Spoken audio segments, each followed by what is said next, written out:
आगे बढ़ेंगे। क्वेश्चन आराम से पढ़िए, आराम से जानिए और मुझे बताइए क्या होगा इसका बिल्कुल सही जवाब। पानी ले आओ भाई। हाँ चलिए, भ्राताश्री नमस्कार। नमस्कार गुड़िया, नमस्कार। आर की तोल मशीन 400 ग्राम भार दिखाती है जबकि वास्तविक भार 350 ग्राम होता है। मतलब क्या है भैया? मतलब क्या है? इस मतलब को थोड़ा सा सुनिएगा। दिखाती कितना है? दिखाती है 400 ग्राम। जो दिखता है वो एसपी के अंदर लिखा जाता है, जितना दुकानदार के पास से जाता है वो सीपी के अंदर लिखा जाता है। कोई दिक्कत? तो आप कहेंगे जी कोई दिक्कत नहीं। आगे बढ़िए।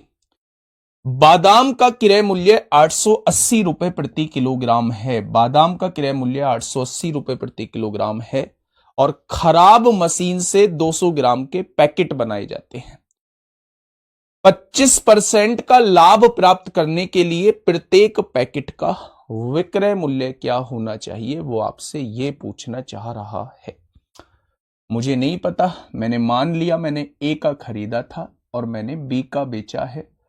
ओवरऑल मुझे 25% का लाभ होना चाहिए। 25% का मतलब होता है 1/4, यानी 4 का सामान मैं कितने का बेच दूंगा? 5 का बेच दूंगा। कोई दिक्कत इसमें? सबसे पहले हमें 400 दिखता था पर उसकी जगह मिलता कितना था? 350 मिलता था। अब विक्रय मूल्य क्या होना चाहिए मुझे नहीं पता, मैंने मान लिया ए में खरीदी है, बी में बेची है। इस पूरे की वजह से 25% का प्रॉफिट आ जाए। 25% के प्रॉफिट का मतलब 4 का सामान 5 में बिक जाए। क्या आप लोग जानते हैं कि इसकी गुणा इसमें करके ए की वैल्यू आ जाती है 1600 रुपए। इसकी गुणा इसमें करके 5 पंजे 25 को 5 हासिल लगे 2, 5 दिया 15, 2 17। क्या इसकी वैल्यू 1750 आ जाएगी? यानी अगर कोई सामान आपने 1600 का खरीदा है तो 1750 का आप लोगों को बेचना होगा। कोई सामान 1600 का खरीदा है, कोई सामान 1600 का खरीदा है, हमने कितने का खरीदा है? 880 का खरीदा है। अगर 1600 की वैल्यू 880 है तो एक की वैल्यू कितनी हो जाएगी? इतनी। तो 1750 की वैल्यू कितनी हो जाएगी? 1750 की वैल्यू क्या विक्रय मूल्य आपके सामने आ जाएगा? क्या विक्रय मूल्य आपके सामने आ जाएगा? अब आप यहां से चीजों को देखिए एक बार।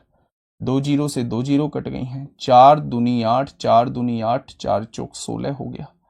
2 एकम 2, 2 एकम 2, 2 दूनी 4 हो गया। तो 11 पंजे 55 को 5 हासिल लगे 5, 11 सत्ते 77, 5 82 को 2 हासिल लगे 8, 11 एकम 11 और 8 19 हो जाएगा। यानी कि 2 नाम 18, 2 छिक्का 12, यानी पूरे 1 किलो का विक्रय मूल्य 962.5 रखना होगा। पूरे 1 किलो का मूल्य हमें क्या रखना होगा? पूरे 1 किलो का मूल्य हमें, क्योंकि 880 रुपए प्रति किलोग्राम था। अगर क्रय मूल्य 1 किलो का लिया है तो विक्रय मूल्य कितना आना चाहिए? 962.5 आना चाहिए। 962.5 आना चाहिए पूरे 1 किलो का मूल्य। लेकिन मुझे पैकेट देना है 200 ग्राम का। 200 ग्राम, ये 1000 ग्राम का मूल्य है। मुझे 200 ग्राम का निकालना है तो मुझे क्या 5 से डिवाइड करना पड़ेगा? भाई 200 पंजे 1000 होते हैं। अगर 1000 ग्राम का ये है तो 200 ग्राम का कितना होगा? 5 से डिवाइड कर दो। ठीक है। 5 एकम 5, 5 नाम 45, 5 दूनी 10, 5 पंजे 25, यानी कि 200 ग्राम का विक्रय मूल्य कितना आ जाएगा? तो आप कहेंगे 192.5। कोई कैलकुलेशन में मिस्टेक, कोई कैलकुलेशन लेंदी नहीं है, कोई मेथड लेंदी नहीं है, बहुत आसानी से आप लोग कर लेंगे। एक बार मैं आपको फिर से चीजों को समझाने की कोशिश करता हूं मेरे प्यारे दोस्त, कैसे चीजों को हम लोग करने वाले हैं। ठीक है, देखिए आर की तोल मशीन जो है वो 400 ग्राम भार दिखाती है जबकि वास्तविक भार 350 ग्राम है। 400 ग्राम दिखाती है, वास्तविक भार 350 ग्राम है मेरे प्यारे दोस्त। मुझे विक्रय मूल्य कितना रखना चाहिए मुझे नहीं पता। मैं ए का सामान लेके आया, बी का मैंने बेचा, ओवरऑल मुझे 25% का लाभ हो, 4 का सामान 5 का बेचूं। अगर इसकी गुणा इसमें करेंगे इसकी वैल्यू आ जाएगी, इसकी गुणा इसमें करेंगे इसकी वैल्यू आ जाएगी। ये चीज हमने परसेंटेज में बहुत बारीकी से पढ़ी थी। अभी मैं बता दूंगा 5 से डिवाइड क्यों किया है ना, 200 का कैसे यूज किया गया। लो अच्छा ये मुझे बताइए 962.5 जो है, अगर 880 रुपए की 1 किलो यहां क्या था, बादाम था, तो 1 किलो का रेट जो विक्रय मूल्य है वो 962.5 आया है। तो 1 ग्राम का वेट कितना है, 1 ग्राम का मूल्य कितना आएगा, इतना। तो 200 ग्राम का मूल्य वो आपसे पूछना चाह रहा है, ये रहा 200। तो यहां से 5 बार कटेगा ना, इसलिए मैंने 5 से डिवाइड किया, इसलिए मैंने 5 से डिवाइड किया, ठीक है। यानी 1600, 400 चौक 1600 इसकी वैल्यू आ गई, 350 की 5 में करेंगे इसकी वैल्यू आ जाएगी। यानी अगर 1600 का कोई माल आपने खरीदा है तो उसे 1750 रुपए में आपको बेचना होगा। मेरे प्यारे दोस्त आपने माल खरीदा कितने का, 880 का 1 किलो, यानी 1600 की वैल्यू 880 दी है तो 1 की वैल्यू इतनी, तो 1750 की वैल्यू कितनी, यानी ये 1 किलो का विक्रय मूल्य आपके पास आ गया। मुझे तो 200 ग्राम का चाहिए। अगर ये 1000 ग्राम का विक्रय मूल्य है तो 1 ग्राम का इतना हो जाएगा, तो 200 ग्राम का कितना, यानी 5 से डिवाइड कर देंगे। आप इस पे स्टार मार्क लगाइए, शानदार क्वेश्चन है। आइए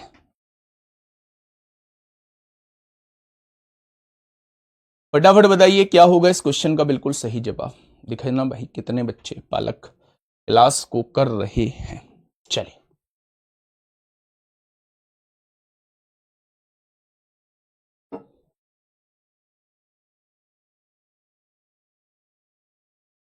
गुरुजी नोटिफिकेशन नहीं आया, कभी कभी टाइम नहीं पता क्या 10 बजे का। आइए भाई 122वां क्वेश्चन आपकी सेवा में हाजिर। दोस्त ओ मेरे भाई चला दो यार इसे भी, बताओ। एक बेईमान व्यापारी अपने माल पर 50% अधिक मूल्य अंकित करता है। जब आप कपड़े खरीदने जाते हैं, अगर शोरूम में नहीं जाते हैं तो आप किसी ऐसी जगह जाते हैं जहां मतलब वो सब कंपनी के कपड़े मिल जाते हैं, लोकल भी मिल जाते हैं। अगर आप वहां जाते हैं तो वहां देखते होंगे चिट के ऊपर एक चिट लगी होती है जिस पर दुकानदार अपना रेट लिख के रखता है। कभी आपने उस चिट को छुटाने की कोशिश की होगी तो उसके नीचे एक और रेट लिखा होगा, यानी दुकानदार अपने खर्चे के हिसाब से प्लस अपनी कमाई के हिसाब से उस पर अपना रेट डाल देता है। देखा है या नहीं?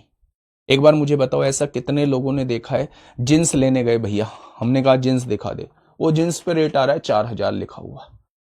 हम एक चालाक थे, हमने थोड़ा सा उसे खुदड़ा टाइप किया तो उस पे नीचे लिख रहा था 700 कुछ। ऐसा होता है ना।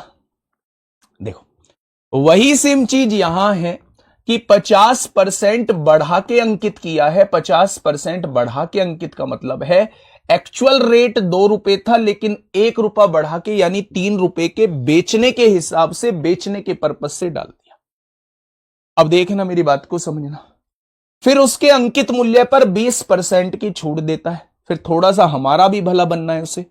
अगर 20% की छूट देता है यानी 5 का सामान 1 की छूट पर 4 का बेच देता है। 5 का सामान 1 की छूट पर 4 का बेच देता है। इसके अतिरिक्त वह एक दोषपूर्ण तराजू का उपयोग करता है जो 900 ग्राम के लिए 1 किलो दिखाती है। दिखता कितना है 1000 ग्राम, जाता कितना है 900 ग्राम। शुद्ध लाभ प्रतिशत बताइए, शुद्ध लाभ प्रतिशत बताइए बच्चा, शुद्ध लाभ प्रतिशत, टोटल लाभ पूछना चाह रहा है। एक कह रहा है जी मेरी मम्मी बिना चिट हटाए एक्चुअल रेट बता देती। मम्मी तो सबकी ही रेट बता देती। ये जो मम्मी होती है ना, मम्मी तो सबकी ही रेट बता देती है। मैं एक बार, बहुत पहले की बात है, अब तो मम्मी पैरालाइज्ड हैं पिछले 7-8 साल से, तो मम्मी अब तो नहीं जा पाती हैं। एक बार मतलब 7-8 साल पहले की बात है, बहुत पहले की बात है, जूते लेने गए थे। तो जब छोटे भी थे तो बहुत महंगे जूते पहनते भी नहीं थे। अब शूज लेने गए थे, मतलब अगर आप मतलब नहीं समझ पा रहे हैं जूते किसे कहते हैं, इंग्लिश में ही सुनना चाह रहे हैं तो वो शूज होता है। कभी कहो जी बाइलिंगुअल आप नहीं बोलते। अब भैया हम शूज लेने चले गए, जूते लेने चले गए, तो मम्मी ने उससे मंगवा लिए भैया बढ़िया से जूते दिखाओ। वो जूते ले आया। उस टाइम पे भी उसने मतलब बड़ी सी दुकान थी, शायद 1700 के 1800 के जूते उसने दिखाए। मुझे नहीं पता कौन सी थे, शायद कैल्सीटो पेल्सीटो के थोड़े से सही जूते चलते थे, मुझे एक्चुअल में वैसे याद नहीं है कौन सी कंपनी के थे, पर अच्छे जूते थे। अब मम्मी ने देखे, बोली पहन के देख। हमने पहन के देख लिए वो जूते। मम्मी बोली ठीक आ रहे हैं? मैं बोला जी हाँ। बढ़िया लग रहे हैं? मैं बोला जी हाँ बढ़िया लग रहे हैं। मम्मी ने 200 रुपये निकालिए, 200 रुपये उसे दे दिए। बोला 200 रुपये? तो बोला कि आंटी क्या दे रही हो? बोली हाँ 200 के ही हैं जूते। बोला आंटी 1700 के हैं जूते? तो बोली हाँ 1700 तेरे बताने वाले ही तो हैं देने वाले तो 200 ही हैं। तो नहीं माना, मतलब जाते जाते मुझे ऐसा लगता है 350 पे बात जो है वो सेट हो गई थी। तो फिर मुझे समझ आया, मैं इनका एक्चुअल प्राइस जो है वो हमारी माता लोग ही जानते हैं, हमारी माता जी ही जानती है इनका एक्चुअल प्राइस, नहीं तो हमें तो ऐसे ही बना देगा है ना। चलिए अब भैया यहां से देख लो क्या हो रहा है। तो आपने कहा 3 तिया 9 हो जाएगा, कुछ कटेगा, 2 दूनी 4 हो जाएगा, 5 दूनी 10 हो जाएगा, यानी 3 रुपए का सामान 2 दूनी 4 में बेच दिया।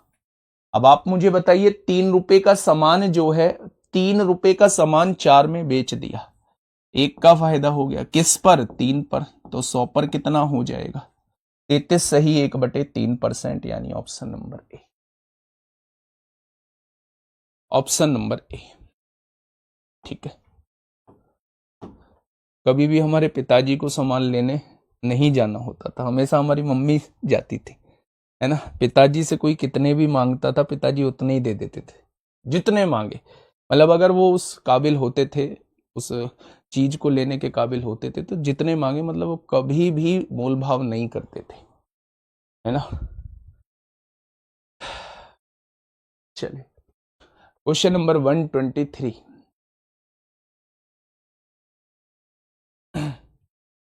क्वेश्चन नंबर 123 क्या कहना चाह रहा है? बढ़िया क्वेश्चन है। क्वेश्चन ने कहा है मेरे प्यारे दोस्त, एक दुकानदार द्वारा अपने सामान को तोलने के लिए एक दोषपूर्ण तराजू का उपयोग किया जाता है। एक दुकानदार क्या कहता है? एक दुकानदार अपना सामान जो है वो दोषपूर्ण तराजू का यूज करता है। Vikas Jaiswal sir, today is my birthday. बहुत बहुत सारी शुभकामनाएं, ढेरों शुभकामनाएं मेरे भाई। एक तरफ जहां हमारी लाइफ का 1 साल कम हुआ है, दूसरी तरफ आज वो दिन है जिस दिन आप इस धरती पर आए थे, और भगवान ने ये सोच के आपको इस धरती पे भेजा था कि बहुत कुछ बड़ा करोगे, और आप उसी बड़ा करने के लिए लगे भी हुए हो, मेहनत में लगे भी हुए हो। मैं भगवान से प्रार्थना करूंगा कि आप उस बड़े को करो, आप अपने सपनों को साकार करो, और जीवन में नई तरक्की करो, और जीवन में नई ऊंचाइयों को छुओ, ऐसी भगवान से कामना रहेगी। वंस अगेन एक बार फिर से हैप्पी बर्थडे। क्वेश्चन नंबर 123 क्या कह रहा है भाई साहब? दुकानदार अपना सामान तोलने के लिए एक दोषपूर्ण तराजू का उपयोग करता है, ठीक है, जो 900 ग्राम भार को 1 किलोग्राम दर्शाता है। यानी कि मसला क्या है, उस मसले को समझने की कोशिश करिए।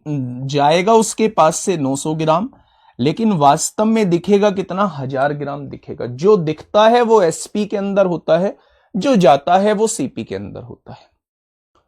साथ ही दुकानदार अपने सामान का मूल्य 10% बढ़ा के अंकित करता है। यही नहीं माना, 10% बढ़ा के रेट भी डाला हुआ है। मतलब कोई कोई दुकानदार इतना भयंकर होता है, हर तरीके से मेरे भाई चूना लगाता है, हर तरीके से चूना लगाता है।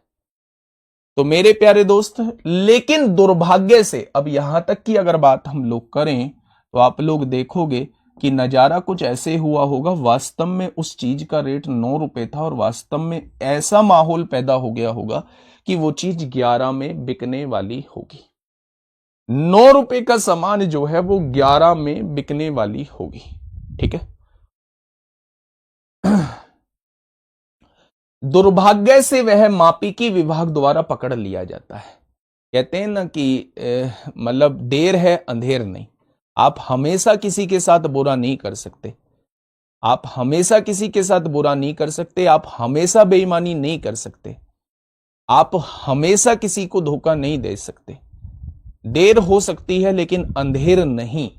दुर्भाग्य से वह मापिकी विभाग द्वारा पकड़ लिया जाता है जिसके बाद उसे तराजू को ठीक करने के बाद दंड स्वरूप 1 महीने तक क्रय मूल्य पर 10% की छूट देते हुए सामान बेचने का आदेश दिया जाता है।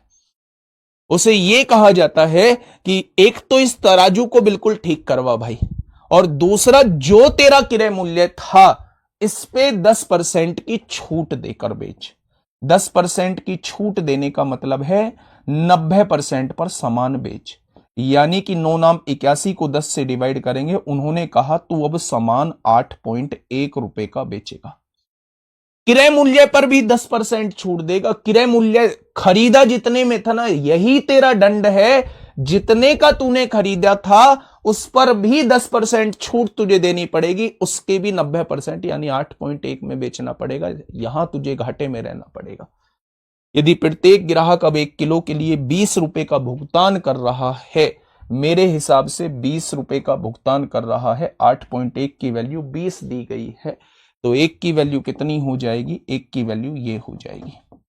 आपसे क्वेश्चन क्या पूछ रहा है? तो छापे से पहले समान मात्रा के लिए कितनी धनराशि का भुगतान कर रहा होगा, यानी वो पहले 11 का भुगतान कर रहा है, तो वो 11 पार्ट की वैल्यू आपसे पूछना चाह रहा है।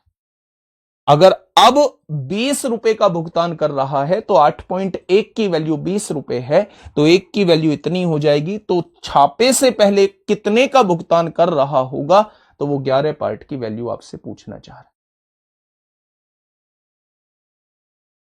ठीक है, चलिए मेरे भाई यहां से पॉइंट हटाइए, यहां 0 बढ़ाइए। ऑप्शन सारे ही नजदीक हैं, तो अब आपको देखना होगा थोड़ा सा। नहीं कटेगा। 11 दूनी 22 हो जाएगा, 2200 और अपॉन 81। अब आप डिवाइड करके देख लीजिए कितना आ रहा है। डिवाइड करके देख लीजिए मेरे भाई कितना आ रहा है, बताइए फटाफट कितना आ रहा है डिवाइड करके। 27.16। तो ये आ जाएगा मेरे भाई बिल्कुल सही जवाब। ठीक है, ये हो जाएगा इस क्वेश्चन का बिल्कुल सही जवाब। तो कहावत सुनी है, खोदा पहाड़ निकली चूहिया। खोदा पहाड़ निकली चूहिया मेरे भाई। पहाड़ जैसा क्वेश्चन था, सॉल्यूशन देखो उसका कितना छुटकुसा है। तो आपने कहा जी बिल्कुल ठीक है। अब हम लोगों का शुरू होता है बूस्ट योर कॉन्फिडेंस।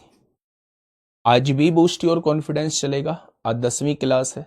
कल भी बूस्ट योर कॉन्फिडेंस चलेगा, 11वीं क्लास है। और अगर कल कुछ क्वेश्चंस रह गए तो 12वीं क्लास में भी बूस्ट योर कॉन्फिडेंस चलेगा। वैसे तो कल ही कोशिश करेंगे कि कल ये खत्म हो जाए। वो सारे क्वेश्चंस जो आपको देखने को मिल रहे होंगे और आपको अंदर से ये फील आ रही होगी कि भैया ने ये क्वेश्चंस नहीं कराए हैं, वो किसी टाइप के अंदर नहीं रखे जा सकते थे, उन सभी क्वेश्चंस को मैं बूस्ट योर कॉन्फिडेंस में रखता हूं। पेपर में पूछे जाते हैं लेकिन किसी टाइप के अंदर रख नहीं सकते, इसलिए मैंने उन सभी क्वेश्चंस को बूस्ट योर कॉन्फिडेंस के अंदर रखा है। ये बूस्ट योर कॉन्फिडेंस बढ़िया वो होता है, बढ़िया क्वेश्चंस का कलेक्शन इसमें होता है। आराम से चीजों को समझेंगे, आराम से चीजों को जानेंगे, और यकीन मानना कि मेरे प्यारे दोस्त जब आप इस बूस्ट योर कॉन्फिडेंस को शानदार तरीके से कर लेंगे तो आप फील करेंगे कि भाई साहब बड़ा मजा आया है इस चैप्टर को करने में। ठीक है, चले पहला क्वेश्चन आप लोगों के सामने है। जब आपको क्वेश्चन के अंदर लाभ या हानि का प्रतिशत क्रय मूल्य के बराबर दिया होता है, जब आपको क्वेश्चन के अंदर लाभ या हानि का मूल्य जो है वो क्रय मूल्य के बराबर दिया होता है, तो ऐसे केस में आपसे वो क्रय मूल्य पूछ रहा होता है, तो उन क्वेश्चंस को कैसे किया जाता है। 2 तरीके हम इन क्वेश्चंस को करने के समझेंगे मेरे प्यारे दोस्त, और दोनों ही तरीके जो है वो बड़े शानदार रहने वाले हैं। दोनों ही तरीके जो है वो बड़े शानदार रहने वाले हैं। पहले आप खुद से एक बार क्वेश्चन को पढ़ने की कोशिश करिए। एक वस्तु का क्रय मूल्य और लाभ प्रतिशत संख्यात्मक रूप से बराबर है। अगर आप देखेंगे क्रय मूल्य और लाभ प्रतिशत संख्यात्मक रूप से बराबर है, दोनों बराबर दिए हुए। यदि कोई व्यक्ति वस्तु को 24 रुपए में बेचता है, कोई व्यक्ति वस्तु को 24 रुपए में बेचता है, तो उस व्यक्ति ने उस वस्तु को खरीदा कितने में होगा। खरीदा कितने में होगा वो आपसे ये पूछना चाह रहा है। पहले बताता हूं इसका बाई ऑप्शन कैसे करते हैं। इस क्वेश्चन पे अगर आप बाई ऑप्शन जाएंगे तो क्वेश्चन को बहुत जल्दी सॉल्व कर पाएंगे। कैसे भैया जी? सॉल्व करिए। अच्छा, आप लोग जानते हैं कि अगर सीपी में हम लोग लाभ को जोड़ देते हैं, कॉस्ट प्राइस में अगर हम लोग प्रॉफिट को जोड़ देते हैं तो हम लोगों के पास विक्रय मूल्य आ जाता है। यही होता है मेरे भाई। तो आप कहेंगे जी बिल्कुल होता है। अब जिसको सोल्व करना बहुत आसान हो उस ऑप्शन को पकड़िए आप लोग। मैंने आपसे यह कहा कि अगर कोई सामान 30 रुपए का खरीदा गया होगा, अगर कोई सामान 30 रुपए का खरीदा गया होगा और उसे 24 रुपए में बेचा गया होगा तो क्या उस पर फायदा होगा? आप कहेंगे जी उस पर तो नुकसान होगा। तो मेरे भाई ये फायदा कैसे बोल सकता है? यानी ये जवाब नहीं होगा, ये तो पहले ही नुकसान वाली चीज आ रही है। आपने कोई सामान 20 रुपए का खरीदा है और उसे 24 रुपए में बेच रहे हैं, फायदा होगा? बिल्कुल होगा, ये आंसर हो सकता है। 25 रुपए का सामान खरीद के 24 में बेच रहे हैं, फायदा होगा? ना जी ना, नुकसान होगा, ये जवाब नहीं हो सकता। और 27 रुपए का खरीद के 24 में बेच रहे हैं, फायदा होगा? ना जी ना, नुकसान होगा, ये जवाब नहीं हो सकता। पहला तरीका ये हो गया। आप इस 20 को चेक करिए। अगर आपने कोई सामान 20 रुपए का खरीदा है और अगर जितने रुपए का खरीदा है उतना ही लाभ प्रतिशत होता है। देखो ना, क्रय मूल्य और लाभ प्रतिशत संख्यात्मक रूप से बराबर है। अगर 20 रुपए का खरीदा है तो 20% ही लाभ होता है। अगर 20 रुपए का खरीदा है, 20% ही लाभ होता है, तो क्या उसे 120% पर बेचा जाएगा? अगर उसे 120% पर बेचा जाएगा तो क्या उसे 24 में बेचा जाएगा? 24 में ही तो बेचा जा रहा था। ऑप्शन नंबर बी इसका जवाब हो जाएगा। ऑप्शन नंबर बी इस क्वेश्चन का बिल्कुल सही जवाब हो जाएगा।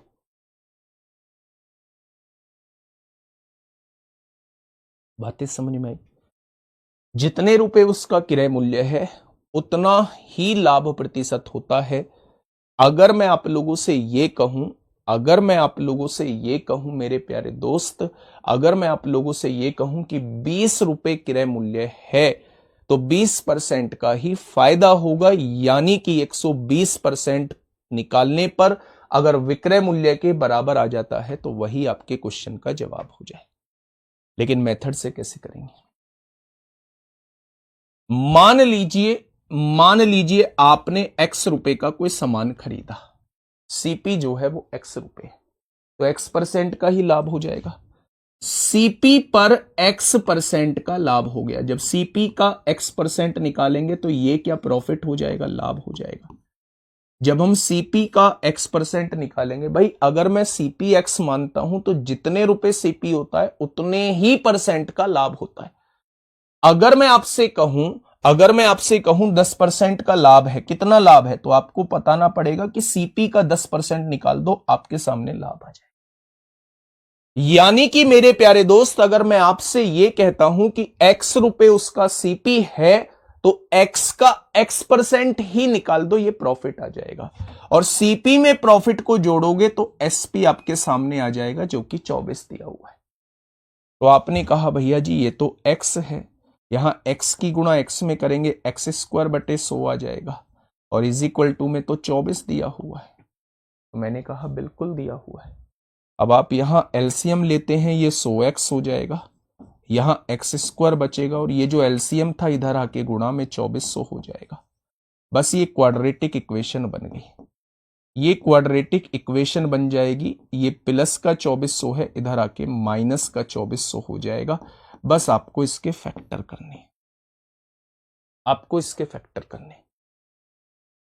आप मुझे ये बताइएगा कि आपको 100 को इस तरीके से तोड़ना है कि जोड़ के तो 100 आ जाए और घटा के जो है वो -2400 आ जाए। ओ, जोड़ के तो 100 आ जाए और गुणा करें तो 2400 आ जाए। ऐसे ही तो फैक्टर करते हैं। तो आप मुझे बताइए कि आपके दिमाग में एक भी पल के लिए ये नहीं आएगा कि 120 में से अगर मैं 20 घटा दूं, 120 में से अगर मैं 20 घटा दूं तो मेरे प्यारे दोस्त ये वैल्यू 100 आ जाएगी और जब गुणा करेंगे तो 2400 आ जाएगी। आ जाएगी क्या? बताइए। अगर मैं आपसे 40-60 नहीं, 40-60 में लो उठाना, 40-60 में नहीं होगा, 40-60 में जुड़ के तो 100 आएगा, लेकिन मल्टीप्लाई होके -2400 थोड़ी ना आएगा। तो हमें 120 लेना पड़ेगा, एक -20। हमें साइन चेंज कर देते हैं जब हम क्वाड्रेटिक इक्वेशन को सॉल्व करते हैं, तो माइनस में रेट हो नहीं सकता, इसलिए इसका रेट ये हो जाएगा।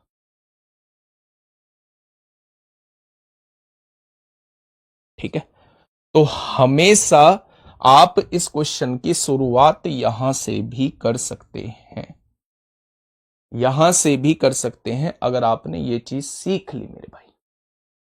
ठीक है, एक तो तरीका हो गया उसका ऑप्शन, ये सब करने की जरूरत आपको नहीं है। आप देखेंगे हमेशा आप x रुपए मानेंगे, अगर हानि होती है तो बस ये चीज माइनस में हो जाएगी। आप इसे कंक्लूड कर लीजिए। कैसे कंक्लूड करेंगे? x² प्लस 100x तो बनेगा ही बनेगा, x² प्लस 100x, तो ये प्रॉफिट वाला केस बता रहा हूं, ये प्रॉफिट वाला केस बता रहा हूं। x² प्लस 100x तो बनेगा ही बनेगा, इधर जो रहेगा वो sp मल्टीप्लाई 100 रहेगा, sp मल्टीप्लाई 100 रहेगा। एक इक्वेशन तो ये बनने वाली, यहां से डायरेक्ट भी सॉल्व कर सकते हैं। x² प्लस 100x, जैसे इसमें 24 था, 2400 -2400 हो जाएगा। ठीक है, अगर मैं कहूं कि लॉस क्रय मूल्य के बराबर घाटा होता है, अगर क्रय मूल्य के बराबर घाटा हो गया तो ये माइनस में हो जाएगा, फिर 100x ये प्लस है, x² उधर, हाँ, फिर बनता है x² माइनस के 100x और प्लस के x² माइनस के 100x, और ये क्या हो जाता है प्लस sp इंटू 100। भाई इतना कुछ करने की सोचने, रटोगे कहां तक, रटोगे कहां तक मेरे भाई? छोड़ दीजिए, इसको छोड़ दीजिए, डायरेक्ट आ जाएगा। ठीक है, इस तरीके से कर लीजिए, या इसका सबसे बेहतर जो तरीका होता है वो बाई ऑप्शन होता है, बाई ऑप्शन होता है, बाई ऑप्शन होता है। लिखवाने के लिए अगर आप मुझसे कहते हो तो मैं लिख देता हूं एक साइड को, पर रटना इतना पॉसिबल नहीं है। रिजल्ट डायरेक्ट भी लिख सकता हूं। अगर प्रॉफिट होता है तो आपको ये इक्वेशन लिख देनी है, x² प्लस 100x बराबर sp मल्टीप्लाई 100, ये हो जाएगा। अगर लॉस होता है, लॉस होता है तो आप लिखेंगे -x² plus 100x is equal to sp multiply 100, बस इतना सा लिखना। 35 सेकंड में तो मेथड से तो नहीं होगा, इससे हो जाएगा, डायरेक्ट फैक्टर हो जाएंगे। अगर ये रिजल्ट याद है, अगर ये रिजल्ट याद है, जब भी क्रय मूल्य प्रॉफिट या लॉस के बराबर दिया गया हो तो आपसे क्रय मूल्य पूछा हो तो आप इन दोनों से निकाल दो। प्रॉफिट दिया हुआ है तो इस वाले में रख दो, और लॉस दिया है तो इस वाले में रख दो, काम खत्म। ठीक है, आइए इस क्वेश्चन पे देखो, इसे दोनों तरीके से बताऊंगा मैं आपको। एक वस्तु का क्रय मूल्य और लाभ प्रतिशत दोनों संख्यात्मक रूप से बराबर है, x² प्लस 100x, क्योंकि लाभ हो रहा है। 144 है, उसकी गुणा 100 में करेंगे 14,400 हो जाएगा, 14,400 हो जाएगा। बस हो गया question. x² plus 100x minus 14,400। आपको इस वैल्यू को ऐसे तोड़ना है, इस 100 को ऐसे तोड़ना है कि जोड़ के तो 100 आ जाए और मल्टीप्लाई करें तो 14,400 आ जाए। कितने बच्चों के दिमाग में आ रहा है कि 180 में से 80 घटाएंगे तो 100 आ जाएगा, प्लस के 180 माइनस का 80, 180 में से 80 घटाएंगे, 180 में से 80 घटाएंगे तो कितना आ जाएगा, 100 आ जाएगा, और दोनों की गुणा करेंगे तो 14,400 आ जाएगा। साइन चेंज करो, इसकी वैल्यू -180 और इसकी वैल्यू +80, तो यही इस क्वेश्चन का जवाब हो जाएगा, यही इस क्वेश्चन का जवाब हो जाएगा। बोलो फटाफट मुझे बताइए।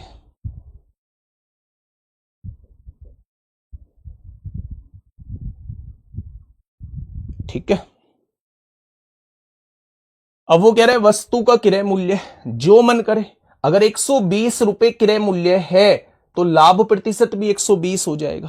तो अगर मैं इसका 220% निकालूं तो क्या विक्रय मूल्य 144 के बराबर आएगा? नहीं आएगा। अगर 60 रुपए क्रय मूल्य है तो 60% ही लाभ हो जाएगा। 60% लाभ का मतलब 160% पर बेचना पड़ेगा। क्या 96 रुपए है? नहीं होगा।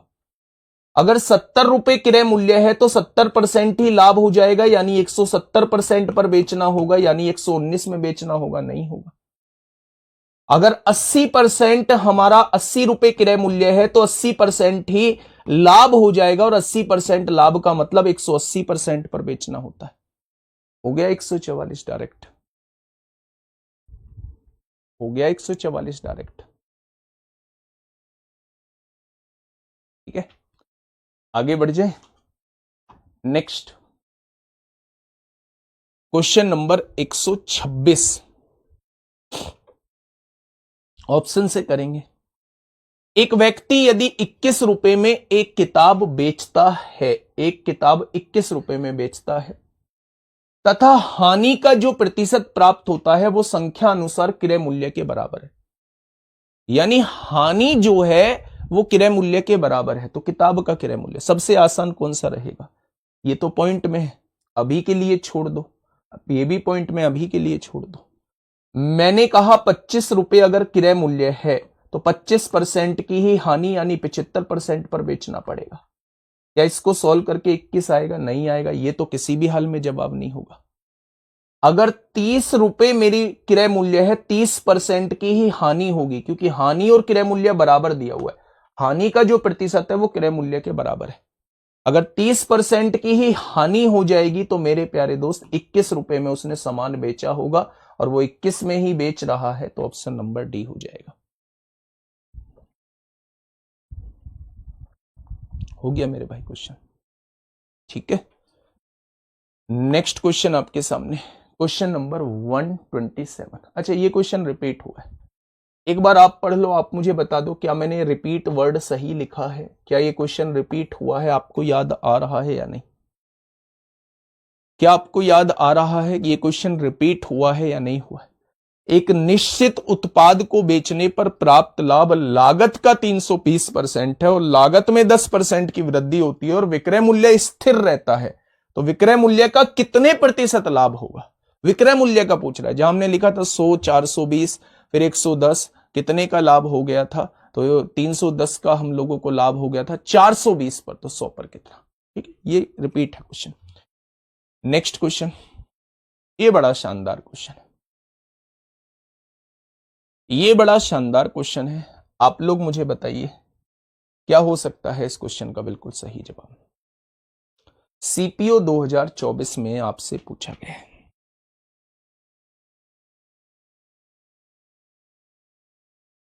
फटाफट बताइए, आराम से सॉल्व करना है, रटना नहीं है चीजों को, आराम से सॉल्व करना है मेरे प्यारे दोस्त। बताइए, दो वस्तुओं का क्रय मूल्य बराबर है, हमने लिख दिया। दो वस्तुओं का क्रय मूल्य बराबर है, इसका भी एक है, इसका भी एक है। एक वस्तु को 12% के लाभ पर, इस वस्तु को 12% के लाभ पर बेचा जाता है, और दूसरी वस्तु को पहली वस्तु से 3600 अधिक में बेचा जाता है। मतलब 12% तो रहता ही रहता है लाभ, और 3600 रुपए इससे और ज्यादा में बेचा जाता है। हो गया मेरे प्यारे दोस्त। यदि कुल लाभ, भाई 1 रुपया और 1 रुपया 2 रुपए हो गया क्रय मूल्य, अगर टोटल का निकालूंगा तो 2 रुपए हो गया क्रय मूल्य। कुल लाभ दिया है, अगर मैं यहां से काटूंगा 3 नाम 27, 3 से काटेंगे 17 बार, यानी 15 सही 9/17, और 15 सही 9/17 को मैं लिख सकता हूं 15 + 9/17। टोटल लाभ जो दिया है वो इतने % दिया है। अब मेरी बात को थोड़ा सा समझना, जबरदस्त तरीके से समझ में आएगा। ठीक है, अभी मैं करा दूंगा पिछले वाला, अगर नहीं किया है तो मैं पिछले वाला करा दूंगा, इतना परेशान मत हुआ करो एकदम से। एकदम से ऐसे मत रिएक्ट करा करो कि जैसे कुछ जानते ही नहीं है आप। समझो चीजों को। दो वस्तुओं का क्रय मूल्य समान है, मैंने इसका भी एक मान लिया, मैंने इसका भी एक मान लिया। आप कहेंगे जी मैं तो 100 मानूंगा, 100 मान लो, क्या दिक्कत है? 200 मान लो, 150 मान लो, कुछ भी मान लो, दोनों को बराबर मानना है। अगर 100 मानोगे तो यहां 200 लेना पड़ेगा टोटल। भाई साहब मैं अभी अभी आपको समझा रहा हूं, इसके बाद समझा दूंगा 127। दोनों वस्तुओं का क्रय मूल्य समान था, इस पर 12% प्रॉफिट होता है और इसको पहले से 3600 रुपए ज्यादा में बेचा जाता है। देखो, दूसरी वस्तु को पहली वस्तु से 3600 रुपए ज्यादा में बेचा जाता है। पहली वस्तु को 12% लाभ पे बेचा जा रहा था, उससे भी 3600 रुपए ज्यादा में बेचा जाता है। कुल लाभ, क्या टोटल क्रय मूल्य दोनों का मिला के 2 हो गया होगा। 15 से ही 9/17 का होता है। 15 से ही 9/17 को हम 15 + 9/17 भी लिख सकते हैं। ये टोटल लाभ हो रहा है। जब आप 1 की गुणा 12 में करते हैं, यहां आपको 12% प्रॉफिट मिलता है, प्लस जब आप इसकी गुणा यहां करते हैं तो यहां दूसरी वस्तु पर आपको इतना प्रॉफिट मिलता है। मिल गया मेरे भाई। यहां आप देखेंगे जब 2 की गुणा आप करेंगे तो यहां 15 दूनी 30 हो जाएगा और 9 दूनी 18/17 हो जाएगा। और 18/17 का मतलब 17 एकम 17 और 1 18, यानी 18/17 को हम लिख सकते हैं 1 सही 1/17। हाँ या ना। और अगर 1 सही 1/17 को लिखना है तो 1 + 1/17 भी हम लोग लिख सकते हैं। ठीक है, 12 12 कितना हो गया, 24 हो गया। और यहां कितना हो जाएगा, अगर मैं यहां देखूं तो ये 24% हो जाएगा। 24% में 3600 जोड़ना है, 30 और 1 31 हो जाएगा। 31 सही 1/17% हो जाएगा। ये प्लस का 24% है, इधर आके माइनस का 24% हो जाएगा। 31 में से 24 जाएगा तो 7 सही 1/17% बचेगा, बच जाएगा। और इधर क्या बच रहा है, 3600 बच रहा है। 17 7 119 और 1 120/17% हो जाएगा। और इधर बच रहा है 3600। ये 17 डिवाइड में है, इधर आके मल्टीप्लाई में होगा। 120 मल्टीप्लाई में है, इधर आके डिवाइड में होगा। ये 1% की वैल्यू है तो 100% की वैल्यू ही क्रय मूल्य हो जाएगा। और उसने क्रय मूल्य ही आपसे पूछा है, उसने क्रय मूल्य ही आपसे पूछा है। तो आपने कहा 0 से 0, 12 तिया 36, 30 बार, 17 तिया 51,000 इस क्वेश्चन का जवाब आ जाएगा।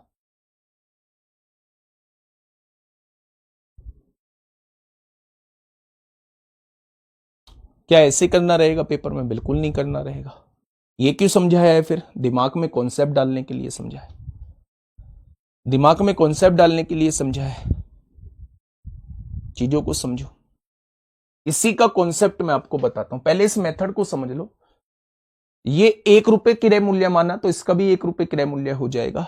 इसको 12% लाभ पर बेचा, ये 12% से 3600 रुपए ज्यादा में बेचा जा रहा है। टोटल 2 रुपए हो गया और 2 रुपए पर इतना प्रॉफिट हो रहा है, 15 सही 9/17 का। जब मैंने इसकी गुणा इसमें करी ये हो गया, इसकी गुणा इसमें करी ये हो गया। 2 की गुणा 15 में करी, 2 की गुणा 15 में करी 30 हो गया। 2 की गुणा 9 में करी 18/17 हो गया। और 18/17 का मतलब होता है 1 सही 1/17। और अगर 1 सही 1/17 हो रहा है तो इसको मैं 1 + 1/17 भी लिख सकता हूं। ठीक है, अब आप देखिए 12 और 12 24%, 3600, 30 और 1 31 सही 1/17 हो जाएगा। ये 24% प्लस है, इधर आके माइनस हो जाएगा। 31 सही 1/17 में से 24 जाएगा, 7 सही 1/17 हो जाएगा। और 7 सही 1/17 का मतलब 120/17% होता है। 1% की वैल्यू निकाल के 100% की वैल्यू आ जाएगी। लेकिन इस चीज को समझिए मेरे भाई, इस कॉन्सेप्ट को थोड़ा सा बारीकी से जानिए। बस आप हां या ना का जवाब देना। मैंने आपसे कहा पहले सौदे पर जब क्रय मूल्य बराबर होते हैं तो मैंने कहा पहले सौदे पर 10% लाभ होता है, दूसरे सौदे पर 10% लाभ होता है, तो दोनों को मिला के कितना लाभ होगा?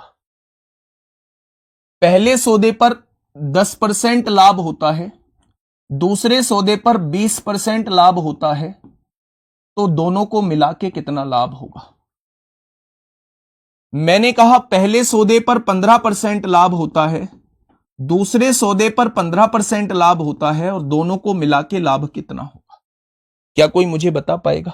अगर दोनों के क्रय मूल्य समान है, 2 की मल्टीप्लाई क्यों किए हैं बेटा? यहां दोनों मिला के 2 वस्तु बन गई थी, इसलिए 2 की मल्टीप्लाई की है।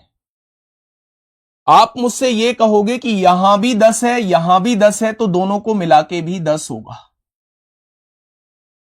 एक्चुअल में जब हम मिला के पूछ रहे होते हैं तो दोनों को जोड़ के आधा कर देते हैं। 10 और 10 20, 20 का आधा 10 ही यहां होगा। यहां भी 15 हो रहा है, यहां भी 15 हो रहा है, तो निकालने की जरूरत नहीं है, पूरे पर भी 15 ही होगा, क्योंकि वहां दो वस्तु बन चुकी है। यहां अलग अलग वस्तु का लाभ दोनों को जोड़ेंगे 30 आ गया। अब 30% का लाभ दो वस्तुओं पर है, तो एक वस्तु पर तो 15% का ही आएगा, यानी कि ओवरऑल लाभ 15% हो जाएगा। इसलिए हम 2 से डिवाइड भी करते हैं। अगर यहां देखें, यहां 10% है, यहां 20% है, 20 और 10 30, तो यहां 15% हो जाएगा। एक्चुअल में होता क्या है, देखो मैं इस पॉइंट को समझाता हूं। मान लीजिए आप एक टी शर्ट लेने गए, उसका प्राइस था 100 रुपए, और एक दूसरी टी शर्ट लेने गए आप, उसका भी प्राइस था 100 रुपए। आपने इस पर 10% लाभ कमाया। जब आपसे मैं पूछ रहा हूं इस पे आपको कितना फायदा हुआ, तो आपने कहा मुझे इस पर 10 रुपए का फायदा हुआ है। मैंने पूछा इस पर कितने का फायदा हुआ है, तो आपने कहा 20% निकाला, मुझे इस पर 20 रुपए का फायदा हुआ है। मैंने आपसे कहा कि आपको टोटल फायदा कितना हुआ, तो आपने कहा टोटल फायदा 30 का हुआ है। ये 30 का फायदा किस पर हुआ है, ये दोनों क्रय मूल्य पर हुआ है, यानी 200 पर हुआ है। तो 100 पर कितना हो जाएगा। इसलिए मैं आपसे कह रहा था कि दोनों को जोड़ के 2 से डिवाइड कर दो, आपको पूरे सौदे पर पता चल जाएगा, पूरे सौदे पर पता चल जाएगा कि आपको प्रॉफिट हुआ है या लॉस हुआ है। पूरे सौदे पर आपको पता लग जाएगा। बस पिछले क्वेश्चन को इसी कॉन्सेप्ट से थोड़ा सा समझना। कैसे, यहां 12% प्रॉफिट हो रहा था, दूसरे सौदे पर 12% से 3600 रुपए ज्यादा का बेचा जा रहा है, यानी इतने का प्रॉफिट हो रहा है। ओवरऑल जो प्रॉफिट हो रहा है, ओवरऑल जो प्रॉफिट हो रहा है वो 15 सही 9/17 का प्रॉफिट हो रहा है। 15 सही 9/17 का प्रॉफिट हो रहा है। अगर मैं आपसे ये पूछता, मेरी बात को थोड़ा सा समझने की कोशिश करना मेरे भाई। अगर मैं आपसे यह पूछता यहां भी 12% है, यहां भी 12% है, तो निश्चित ही यहां भी 12% हो रहा होता, तो आप कहेंगे जी बिल्कुल हो रहा होता।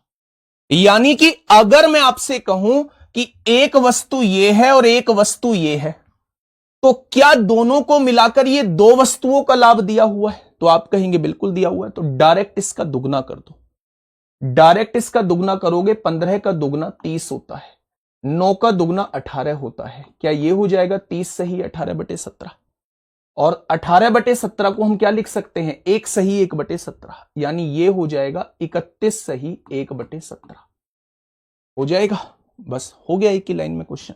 वो केवल समझाने के लिए इतना बड़ा किया है, वो केवल समझाने के लिए, लिखने की आवश्यकता थोड़ी ना है, आपको तो डायरेक्ट करना है, आपको डायरेक्ट करना है मेरे भाई। आपने कहा यहां 12% हुआ है, यहां इतना हुआ है, यहां टोटल मिला के दो वस्तुओं पे इतना हो रहा है, तो 12 और 12 24 खत्म हो गया। अगर 24 खत्म हो गया तो 24 खत्म हो गया, तो 7 से ही 1/7% ही तो फालतू है। वो फालतू क्या इस 3600 की वजह से होगा। बस हो गया क्वेश्चन, हो गया क्वेश्चन। अगर 7 से ही 1/7% की वैल्यू 3600 है, यानी कि 17 सत्ते 19, 120/17% की वैल्यू अगर 3600 आप लोगों को दी हुई है, तो 1% की वैल्यू कितनी हो जाएगी, 1% की वैल्यू 510 हो जाएगी, और क्रय मूल्य जो होता है वो 100% होता है, 51,000 हो जाएगी। एक बार थम्स अप करिए अगर चीजें समझ में आ गई हैं तो। गर्म पानी था ठंडा,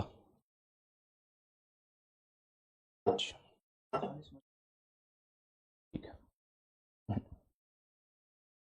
बातें समझ में आई। जितना डिटेल में आपको बता सकता था खोल के, उतना डिटेल में मैंने बता दिया।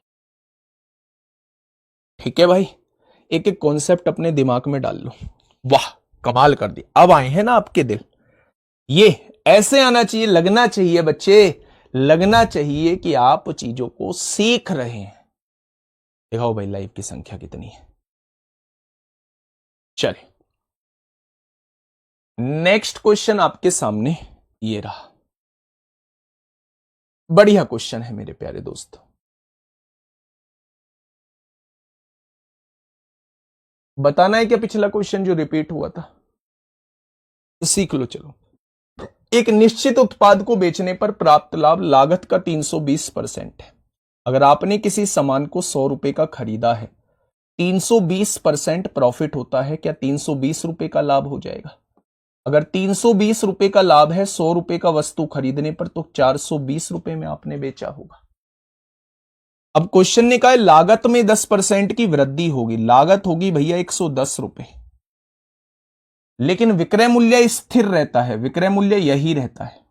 तो विक्रय मूल्य का कितने प्रतिशत लाभ है? लाभ कितना हो रहा है? 310 रुपए का विक्रय मूल्य पर पूछ रहा है, 420 रुपए पर पूछ रहा है, तो 100 पर कितना हो जाएगा? ये आपसे पूछना चाह रहा है, ये आपसे पूछना चाह रहा है।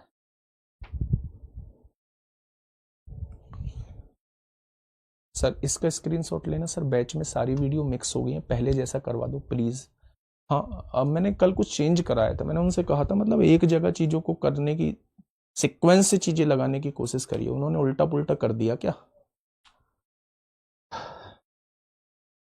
ठीक है, तो ये क्वेश्चन मैंने पहले करा दिया था आप लोगों को। ठीक है मेरे भाई, चलिए इस क्वेश्चन पे आइए, फटाफट बताइए।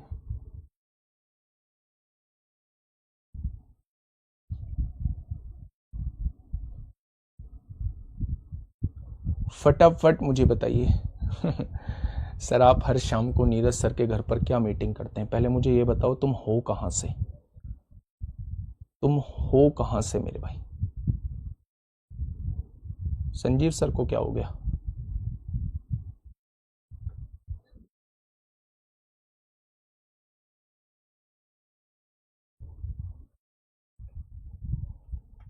बताइए।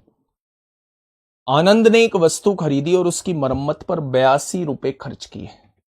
बाद में उसने वह वस्तु भरत को 25% के लाभ पर बेच दी।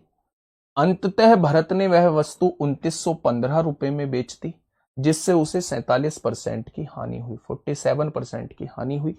तो भरत को वस्तु बेचने से ठीक पहले आनंद के लिए उस वस्तु की लागत कितनी थी, यानी 82 रुपए जोड़ने के बाद वो आनंद के लिए उसकी कीमत पूछना चाह रहा है, पूछना चाह रहा है। बच्चे मैं प्रतापगढ़ से हूं, आपको कैसे पता कि मैं नीरज सर के यहां रोज मीटिंग होती है भाई? गुप्तचर विभाग में है क्या कोई, या उस कॉलोनी में कोई व्यक्ति रह रहा है जिस कॉलोनी में नीरज सर का घर है? हैं जी?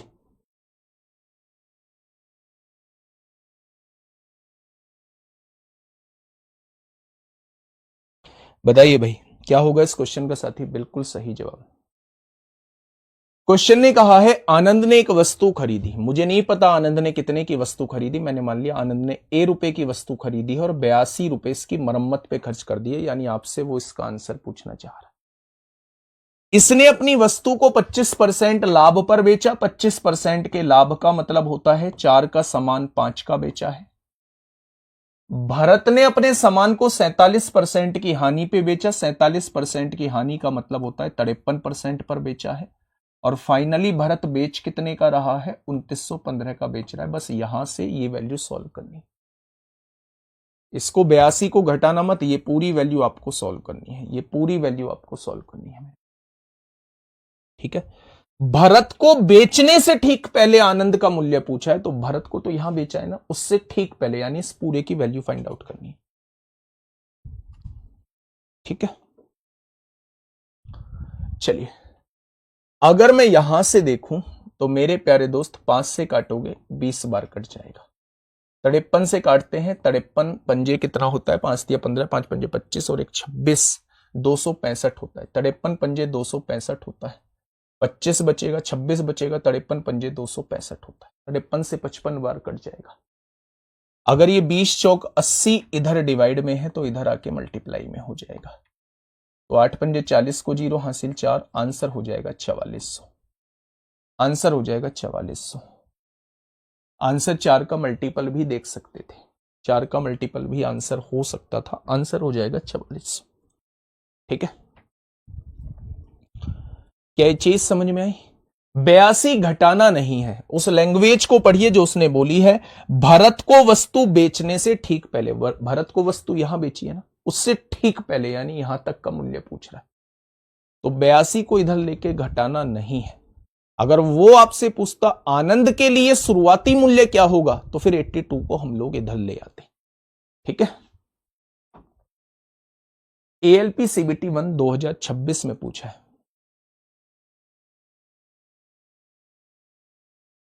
वो आपको पर डे देखता है, आपके बगल में उसका घर है, आपके बारे में सारी जानकारी देता है। रिश्ता करवाना है क्या? मेरे बारे में जानकारी ले क्यों रहे हो आप?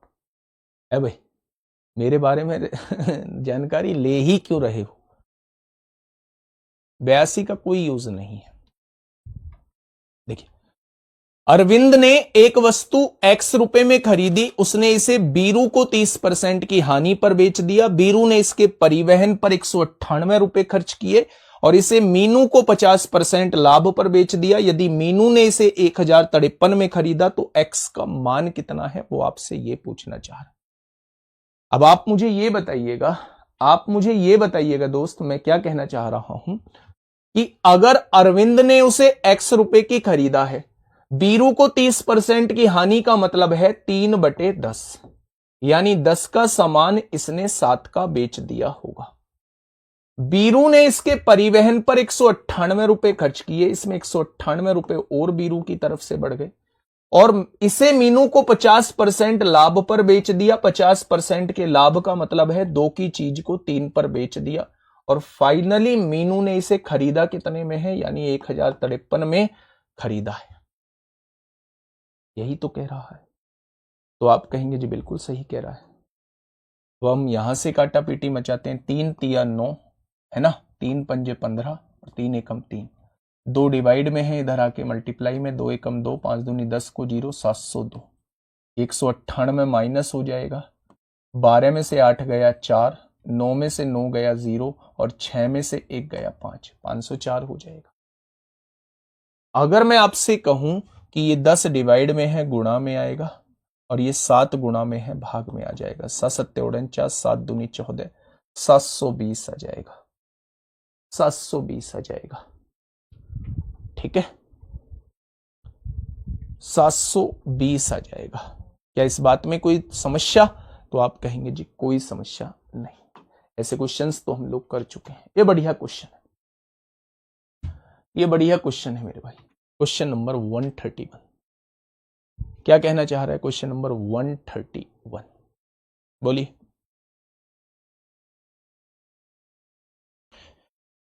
क्वेश्चन नंबर 131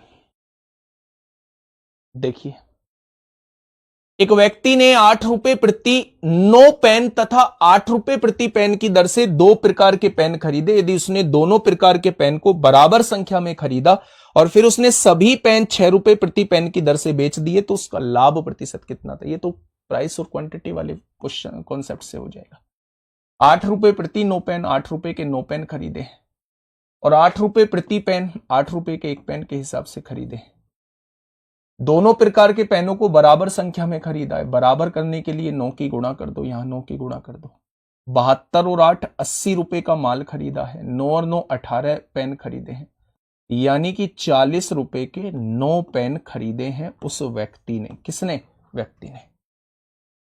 सभी पेन 6 रुपए प्रति पेन की दर से बेच दिए। 6 रुपए प्रति पेन, 6 रुपए का 1 पेन के हिसाब से बेच दिए। मैंने बताया था ऐसे क्वेश्चन में क्रॉस मल्टीप्लाई, 40 एकम 40, 9 छिक्का 54 हो जाएगा। फायदा कितने का? 14 का। किस पर? 40 पर। तो 100 पर कितना हो जाएगा? तो आपने कहा 2 पंजे 10, 2 दूनी 4 और 2 सत्ते 14, यानी कि 35% का प्रॉफिट हो जाएगा। कितने का प्रॉफिट हो जाएगा? 35% का प्रॉफिट हो जाएगा। कमेंट नीचे कर दो यार, कमेंट दिखा दो। 35% का प्रॉफिट हो जाएगा। बड़ा आसान है, ये चीज कराई है मैंने। आप देखिए जहां प्राइस और क्वांटिटी का कॉन्सेप्ट आपको बताया। ठीक है, 8 रुपए के 9 पेन खरीदे हैं, ये हो गए 8 रुपए के 9 पेन। 8 रुपए प्रति पेन भी खरीदा है, 8 रुपए का 1 पेन। दोनों पेन बराबर संख्या में खरीदे हैं। ये 9 है तो इसे 9 बनाने के लिए 9 की गुणा यहां, 9 की गुणा यहां। 72 के ये पेन, 8 के ये पेन, टोटल 80 के पेन खरीदे हैं। 9 और 9 18। काटा 2 से 40 बार, काटा 2 से 9 बार, यानी मेरे समझ में आ गया 40 के 9 पेन खरीदे, 6 का 1 पेन के हिसाब से बेच दिया, 6 का 1 पेन के हिसाब से बेच दिया। 40 की गुणा 1 में 40, 9 की गुणा 6 में 54, 40 का माल 54 में बेच दिया, 14 का फायदा 40 पर, तो 100 पर कितना? 35%। ये एनटीपीसी सीबीटी 1 19/6/2025 में पूछा गया है। 19/6/2025 में मेरे प्यारे दोस्त आपसे पूछा गया। देखिए, यशिका ने 6 सेब और 6 आम में 216 रुपए लगाए। मैंने सेब का मूल्य S मान लिया और आम का मूल्य A मान लिया। 6 सेब खरीदें, 6 सेब इतने के हो जाएंगे, 6 आम खरीदें, 6 आम इतने के हो जाएंगे, दोनों को मिला के उसने 216 रुपए की वस्तु खरीदी है। मैंने दोनों में से 6 कॉमन लेके 6 से काट दिया, तो ये एक सेब और एक आम की कीमत 36 रुपए आ चुकी है। एक सेब और एक आम की कीमत जो है वो 36 रुपए आ चुकी है। आगे बढ़े।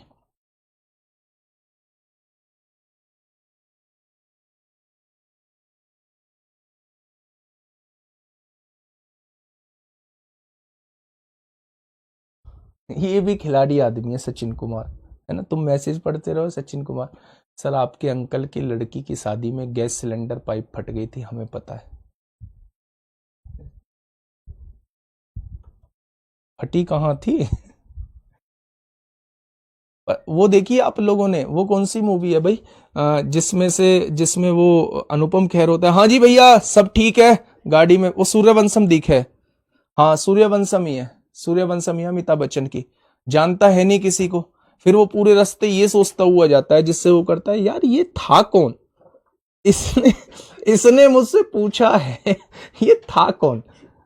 अब तू भाई चाहता क्या है, मैं पूरे दिन ये सोचूं कि ये था कौन और वो व्यक्ति कौन है जो इसे सारी जानकारी दे रहा है। कुछ भी कह रहा है, सिलेंडर फट गया था, सिलेंडर की पाइप फट गई थी, ये हो गया था। फिर वो थोड़ा सा रहम कर दो, बस क्वेश्चन सीख लो, इतनी बढ़िया बढ़िया चीज चल रही है। ठीक है, आगे आ जाओ। उसने कहा जब एक सेब की कीमत 30% कम होती है, पहले सेब की कीमत थी S, अब 30% कम होगी यानी 70% रह गई, यानी कि अब सेब की कीमत रह गई 0.7S। आम की कीमत वही रहती है, आम की कीमत A की A रहती है। 5 सेब की गुणा करूंगा तो यानी 3.5S, 5 सेब आएंगे 3.5S के। अगर एक सेब की कीमत ये है तो 5 सेब की कीमत 5 की गुणा कर दो 3.5। 8 आम की कीमत, एक आम A रुपए का है, 8 आम 8 रुपए के हो जाएंगे, टोटल 162 रुपए खर्चा दिया। 2 इक्वेशन है, 2 ही वेरिएबल है, 2 इक्वेशन है, 2 ही वेरिएबल है मेरे भाई, काम खत्म हो जाएगा। एक बराबर कर लीजिए, 8 की गुणा कर लीजिए, 8S हो जाएगा, 8 की गुणा करेंगे 8A हो जाएगा, 8 की गुणा 8 सिंह 48 को 8 हासिल लगे 4 8 24 4 28। अब आप देखिए इसमें से इसे घटाइए, 8 में से 3.5 जाएगा तो 4.5 बचेगा, 8 में से 8 जाएगा 0 बचेगा, 8 में से 2 गया 6, 8 में से 6 गया 2, 2 में से 1 गया 1, ये 4.5 गुणा में है, इधर आके भाग में हो जाएगा, पॉइंट हटेगा 0, 9 एकम 9, 9 चौक 36, 0 9 पंजे 45। एक सेब की कीमत 28 रुपए आ जाएगी, एक सेब की कीमत जो है वो 28 रुपए आ जाएगी। अगर एक सेब की कीमत 28 रुपए है तो 7 सेब की कीमत कितनी आ जाएगी? 8 सत्ते 56 को 6 हासिल 5, 196 रुपए। अच्छा सेब और क्या है, हाँ सेब और आम मिला के 36 रुपए के हैं। अगर सेब 28 रुपए का है तो ये कितने का आ जाएगा? आम 8 रुपए का। और अगर एक आम 8 रुपए का है तो 2 आम कितने के आ जाएंगे? 16 रुपए के। तो भैया जी टोटल पूछ रहा है कितना रुपया आ जाएगा खर्चा? 212 रुपए। ठीक है सर, जिस दिन टीसीएस ना हो उस दिन 1.5 घंटे की क्लास लो प्लीज, कर सकते हो क्या सर? ये खड़े अब 11 बजे से पहले ही पहले आ जा। अब देख लो 11 बजे को लेट तो ना हुए, ये आ गए हैं। ये ना लेने देने के भाई 11 बजे के बाद क्लास ना लेने देने के, मैं मन बनाऊं भी तो हूँ। हाँ सर ठीक हो, इतने में काम हो जा कि हाँ सर थोड़ा सा 11-15 कर लेंगे क्लास में। देख लो अगर हो तो। बच्चों ने कह दिया। आज देखो आपकी बात इतनी चलती है, मैं इतने दिन से सोच रहा था कि सर से बात करूंगा और मैं भी नहीं बात कर पा रहा था, मैंने एक भी बार टोका भी नहीं था, याद भी नहीं रहा था मुझे। मैं सोच रहा था बच जाऊं तो बच ही जाऊं, लेकिन आज आपके सामने बात आ गई है। हाँ हाँ ना, कोई दिक्कत नहीं। ठीक है, इसे भाई साढ़े आपके फायदे के लिए तो कर रहे हैं। 11-15 कर देते हैं फिर, ठीक है। फायदे के लिए तो कर रहे हैं, कोई हमें वो थोड़ी ना करना है कि जबरदस्ती यार नुकसान। आज तो नहीं करते हैं, ये अनाउंस कर देंगे एक बार क्लास में जाके, आज मैं क्योंकि क्लास में अनाउंस कर। हाँ 11-15 से, कल से हम कल लोग से 11-15 से कर लेंगे। नहीं अब इतने भी मत करो। वो ऐसे ही करते हैं सर। ठीक है भाई 11-15 से कर लेते हैं। आपको चलो ठीक है, टाटा बाय बाय। और बढ़िया क्वेश्चन है, और इसी के जैसा एक और बेहतरीन क्वेश्चन मैंने रखा हुआ है 5 नोटबुक वाला, आईसीआर में पूछा हुआ है, कल करके लाना भाई। ठीक है, कल मिलते हैं एक शानदार क्लास के साथ, और सुबह टीसीएस 8 बजे जुड़ जाना, उससे इंस्टॉलमेंट की क्लास चलेगी, आपकी किस्त वाली क्लास। ठीक है, ओके टाटा बाय बाय, धन्यवाद।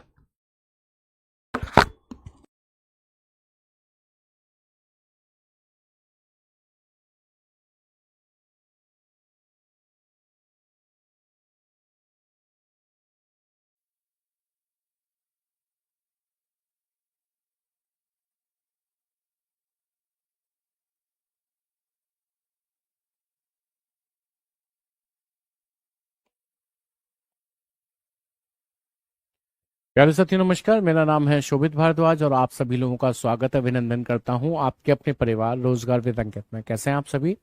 जल्दी से जुड़ जाएं और मुझे एक बार कमेंट करके बताएं कि कौन कौन यहां पर आ चुका है, सो दैट मैं आपके नाम बुला पाऊं। जितनी जल्दी आप ये काम करेंगे उतनी ही जल्दी हम अपने सेशन को स्टार्ट कर देंगे। आपको भी पता है कि ये नया टॉपिक शुरू होने के लिए तैयार है, मतलब आज की क्लास में नया टॉपिक शुरू होगा जिसका नाम है क्लासिफिकेशन, यानी कि वर्गीकरण। आप में से ही कुछ लोगों ने मुझे याद दिलाया था वर्गीकरण करा देना सर, तो मैं आज वर्गीकरण ही करा रहा हूँ। रिक्की नमस्कार जी, राशिद अली गुड आफ्टरनून, चिराग तिवारी हेलो सर जी, नमस्ते जी, कंचन मीना राधे राधे, नमस्कार नमस्कार नमस्कार। जुड़ जाएं फटाफट से और कमेंट कर दें जो जो यहाँ पर आ चुके हैं। आंचल द्विवेदी नमस्ते, देवेश कुमार राम राम जी, शिवांग कुमार गुड इवनिंग नमस्कार। उम्मीद है आप सभी लोग स्वस्थ होंगे, मस्त होंगे, जीवन में अस्त व्यस्त नहीं होंगे। चलिए टॉपिक को शुरू करते हैं। नाम है इसका क्लासिफिकेशन, जिसे हिंदी में वर्गीकरण कहा जाता है। वर्गीकरण को आप ऑड वन आउट इंग्लिश में और हिंदी में विषम को पहचाने इस नाम से भी जानते हैं। यहाँ पर आपको 4 विकल्प दिए जाते हैं। उन 4 में से 3 किसी एक गुण के आधार पर समान होते हैं, एक उस गुण के अभाव में अलग होता है, तो उस अलग विकल्प को ही हमें ढूंढकर निकालना होता है, उसी को हम वर्गीकरण कहते हैं। अच्छा Ricky, thank you so much. ठीक है, चलिए तो स्टार्ट करते हैं क्लासिफिकेशन। सबसे पहले समझना होगा कि कितने टाइप में आपको इस क्लासिफिकेशन को पढ़ना होगा। देखिए बेसिकली क्लासिफिकेशन 3 टाइप का आपको देखने को मिलता है। कितने टाइप का? 3 टाइप का क्लासिफिकेशन आपको देखने को मिलता है। पहला टाइप जो होता है वो नंबर क्लासिफिकेशन होता है। दूसरा टाइप जो होता है वो लेटर क्लासिफिकेशन होता है, और तीसरा टाइप जो होता है वो वर्ड क्लासिफिकेशन होता है। मैंने क्या कहा उन्हें लिखूंगा, चिंता मत करिए। एक पढ़ते हैं हम लोग number classification. Number classification, classification.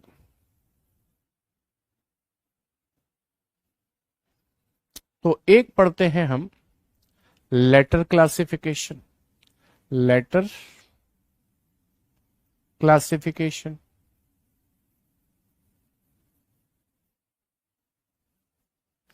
तो तीसरा पढ़ते हैं हम लोग वर्ड का क्लासिफिकेशन। वर्ड, वर्ड का क्लासिफिकेशन, यानी कि इंग्लिश में हिंदी में कहा जाए तो शब्दों का क्लासिफिकेशन। हिंदी भी लिख देता हूं, हिंदी भी लिख देता हूं। अंकों का वर्गीकरण और अगला है वर्णों का वर्गीकरण। तो अगला है शब्द का या शब्दों का वर्गीकरण। ठीक है, तो सबसे ज्यादा इंपॉर्टेंट जो हमारे लिए बनता है वो बनता है नंबर क्लासिफिकेशन, क्योंकि इसमें बहुत सारे लॉजिक्स काम कर रहे होते हैं। ठीक है, सबसे ज्यादा इंपॉर्टेंट होता है नंबर्स का क्लासिफिकेशन। ये मोस्ट इंपॉर्टेंट है। ठीक है, और उसके बाद ये जो है लेटर क्लासिफिकेशन, ये बहुत आसान होता है। आसान ऐसे होता है कि आपको पता है एबीसीडी आएंगी लेटर्स में, और एबीसीडी की प्लेस वैल्यू और अपोजिट आपको याद है, उन्हीं पर आधारित ये बन रहे होते हैं। ठीक है, कल क्लास हुई थी आंचल? बिल्कुल हुई थी। ठीक है, और शब्दों का जो क्लासिफिकेशन होता है ये बेसिकली जनरल नॉलेज पर डिपेंडेंट होता है। जैसे कि मैंने एनालॉजी में बताया था, शब्दों की एनालॉजी जनरल नॉलेज पर डिपेंडेंट होती है। इसमें मैं आपकी कुछ खास मदद नहीं कर पाऊंगा, इसमें आपकी मदद आप ही कर सकते हो और कोई नहीं। ठीक है, तो आइए स्टार्ट करते हैं। एक एक एग्जाम्पल के जरिए हम समझने की कोशिश करेंगे कि अंकों का वर्गीकरण कैसा होता है। हालांकि एक एग्जाम्पल में सारी चीजें तो इंक्लूड नहीं हो सकती, लेकिन हाँ, हमें पहचान जरूर आना शुरू हो जाएगा अंकों का वर्गीकरण कैसा होगा, और वर्णों का कैसा होगा, और शब्दों का वर्गीकरण कैसा होगा। ठीक है, अब जैसे मैंने यहां पर एक एग्जाम्पल के तौर पर सवाल लिया, इसमें ना सीधे सीधे 4 विकल्प आते हैं, ए बी सी और डी, सीधे सीधे 4 विकल्प आते हैं। मैंने आपसे कहा 49, मैंने आपसे कहा 9, फिर मैंने आपसे कहा 25, और फिर मैंने आपसे कहा 16। आपको बताना है इसमें से विषम कौन सा है, अलग कौन सा है, आपको ये बताना है। एक बार आप ट्राई कर सकते हैं, आप ही के लिए लिखा है ये सवाल। बताइए अलग कौन सा है, विषम कौन सा है इसमें।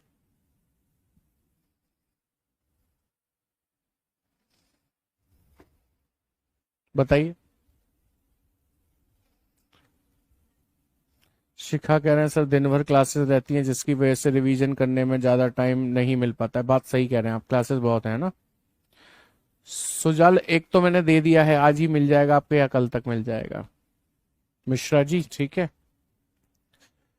हाँ जी। आंसर क्या दे रहे हैं सर? डी दे रहे हैं। देखो ये 7 का स्क्वायर है, ये 3 का स्क्वायर है, ये 5 का स्क्वायर है, और ये 4 का स्क्वायर है। तो आप देखो ये इवन नंबर का स्क्वायर है, बाकी सब ऑड नंबर के हैं। या डायरेक्ट भी देख सकते थे, इन सभी में इवन नंबर ये है और बाकी सारे के सारे कैसे थे, ऑड नंबर थे। वर्णों का वर्गीकरण की यदि मैं बात करता हूं तो फिर से आपको 4 विकल्प ए बी सी डी आपको देता हूं। मैंने यहां पर लिख दिया ए, फिर मैंने लिख दिया ई, फिर मैंने लिख दिया यहां पर पी, और उसके बाद लिख दिया मैंने यहां पर लेट्स से यू। आपको बताना है अलग कौन सा होगा। तो इसमें आप बड़ी आसानी से अलग बता सकते हैं, कि इसमें अलग पी होगा। कारण ये है कि यह एक व्यंजन है, मींस कॉन्सोनेंट है, और बाकी सारे के सारे क्या हैं, वोवल्स हैं, इसलिए ये अलग होगा। मैंने यहां पर फिर 4 विकल्प लिखे शब्दों का वर्गीकरण समझाने के लिए। मैंने एक बार लिखा चाकू, मैंने एक बार लिखा तलवार, और एक बार लिखा कुदाल, और एक बार लिखा मैंने लेट्स से पेंसिल। आपको बताना है अलग कौन सा है। चाकू, तलवार, कुदाल और पेंसिल में अलग कौन सा है? सर पेंसिल अलग है, लिखने के काम आती है, बाकी सब काटने के, खोदने के, मतलब वैसे यंत्र हैं काम करने के। ये पेंसिल पढ़ाई करने के काम आती है, इसलिए बाकी से अलग हो जाती है। ठीक है विशाल। आई बात समझ में? तो इस तरीके से ये क्लासिफिकेशन चलता है। सबसे ज्यादा इंपॉर्टेंट नंबर का क्लासिफिकेशन है, इसमें कई सारे लॉजिक्स बन रहे होते हैं, तो मैं एक एक करके हेडिंग वाइज आपको लॉजिक समझाने के लिए लेकर आया हूं। आप जरा देखिएगा जरा। सबसे पहला सवाल देखें, that is question based on the squares of digits, यानी कि अंकों के वर्ग पर आधारित प्रश्न है। अंकों के वर्ग पर आधारित प्रश्न है। तो आप नोटिस करिए कि यहां पर क्या हो रहा है। आप नोटिस करेंगे कि यहां पर 484 दे रखा है। आपको यदि याद हो तो आप कह सकते हैं सर ये 22 का वर्ग है स्क्वायर। 361 दे रखा है, आप कहेंगे सर ये 19 का वर्ग है स्क्वायर।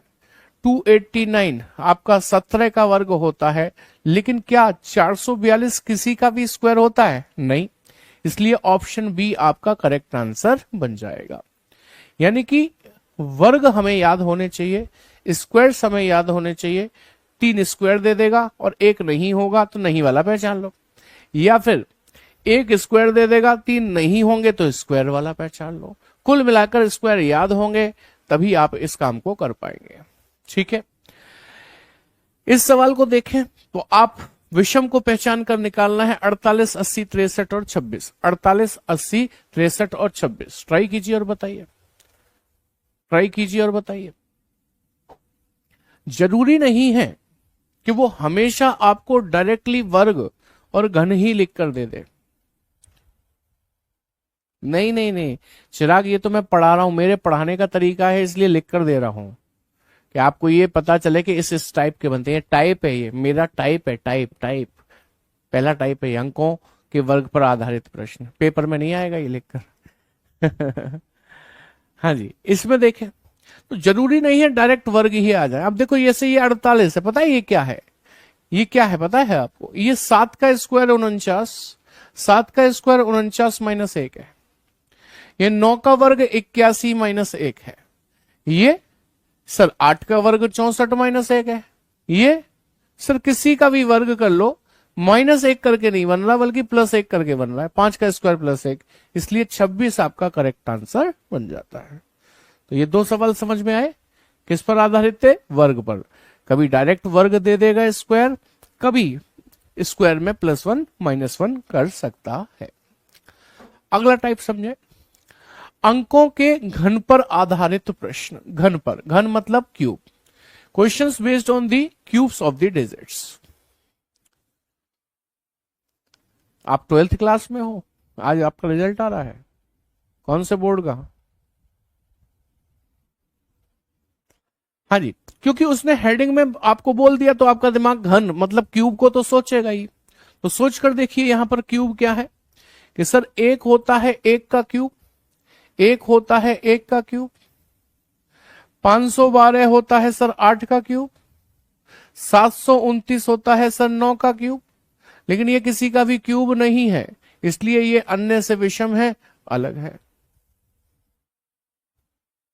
अच्छा, यूपी बोर्ड का रिजल्ट आ रहा है आप लोगों को? अच्छा, बहुत बढ़िया। चलिए एक सवाल और, किस पर आधारित? इसी पर, घन पर आधारित सवाल है। ठीक है, ध्यान दीजिए और बताइए इसमें से विषम कौन सा है, अलग कौन सा है, ढूंढ कर बताएं।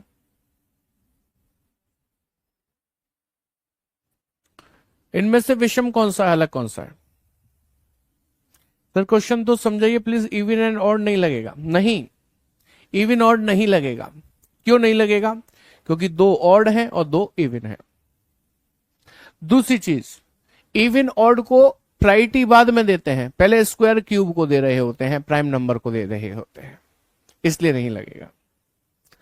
हाँ जी, तो अब मुझे जो समझ में आ रहा है, क्योंकि क्यूब का कॉन्सेप्ट अभी हम पढ़कर आए हैं, हमारे दिमाग में क्यूब आ गया। 5 का क्यूब प्लस 1 126 होता है। 8 का क्यूब 512 में 1 जोड़ दिया 513 बन गया। 7 का क्यूब 343 में से 1 घटा दिया तो 342 बन गया। 6 का क्यूब 216 में 1 जोड़ दिया 217। तो बाकी सब में +1 हुआ है क्यूब के साथ, इसमें -1 हुआ है, इसलिए 342 यानी कि ऑप्शन सी आपका करेक्ट आंसर बन जाता है। उम्मीद करता हूं चीजें समझ में आ गई हैं आपको। ठीक है, आगे बढ़ जाए। अगला टाइप देखेंगे, अगला टाइप आता है प्राइम नंबर्स पर बेस्ड। जी हाँ, क्लासिफिकेशन का एक तरीका और है जहां पर हमें अभाज्य संख्या देखने को मिलती है, प्राइम नंबर्स देखने को मिलती हैं, प्राइम नंबर्स देखने को मिलते हैं। प्राइम नंबर तो जानते हैं ना, जिसके केवल दो ही फैक्टर होते हैं, या तो वो एक से डिवाइड होता है या अपने आप से डिवाइड होता है।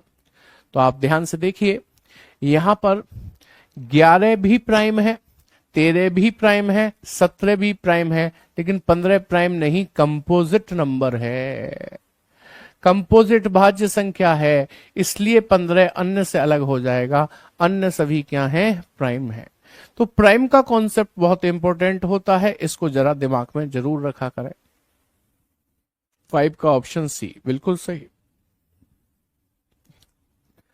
अगला टाइप देखें तो कह रहा है based on divisibility of digits. Digits की डिविजिबिलिटी यानी कि अंकों की विभाज्यता पर आधारित सवाल आते हैं। अंकों की विभाज्यता कैसे होगी? अब नोटिस कीजिए कि 42, 84, 63 और 108, मुझे ऐसा लगता है कि ये वाले जो तीनों नंबर्स हैं ना, इनमें आप डिवाइड बाई 7 कर सकते हैं। 7 की डिविजिबिलिटी है, 7 छिंगे 42, 7 एकम 7, 7 दूनी 14, 7 नाम 63, लेकिन इसमें 7 का भाग नहीं जाएगा, इसलिए ये अन्य से अलग हो जाएगा। ऑप्शन डी आपका करेक्ट आंसर बन जाएगा। यहां पर आप कहोगे सर हम वो देख लें, सम विषम देख लें, ये विषम है बाकी सब सम है। मैंने क्या कहा, सम विषम एक कमजोर लॉजिक है, उसे लास्ट के लिए रखा जाता है, उसे लास्ट के लिए रखा जाता है। बाकी आपको सबसे पहले square, cube, prime number, divisibility, ये सब कुछ चेक करना चाहिए। आई बात समझ में? 4 का डी होगा सर, प्लीज चेक। 4 का डी होगा, प्लीज चेक। 4 का सी होगा, बताओ डी क्यों होगा, आप बता दो मुझे, मैंने तो अपना कारण बता दिया है ना। चलिए नेक्स्ट क्वेश्चन, ये तो हो ही गया। ये देखिएगा, अंकों के योग पर आधारित प्रश्न। मैं डायरेक्ट आपको सवाल कराना शुरू कर देता तो आपके दिमाग में क्या आता, हर बार एक नया सवाल, नया लॉजिक आता है ना, हर बार एक नया लॉजिक आता। आप कहते सर हम कैसे सोच पाएंगे, इसलिए आपको हेडिंग वाइज, टाइप वाइज समझा रहा हूं कि नहीं, याद रखना है आपको कि ये लॉजिक लगते हैं। मोनिका यादव कह रहे हैं सर 2 से भी तो डिवाइड हो रहा है, 63 नहीं, कहां पर, इसमें 2 से डिवाइड हो रहा है, 63 नहीं होगा। लेकिन बात तो आपने सही कही, बात आपने सही कही, लेकिन ये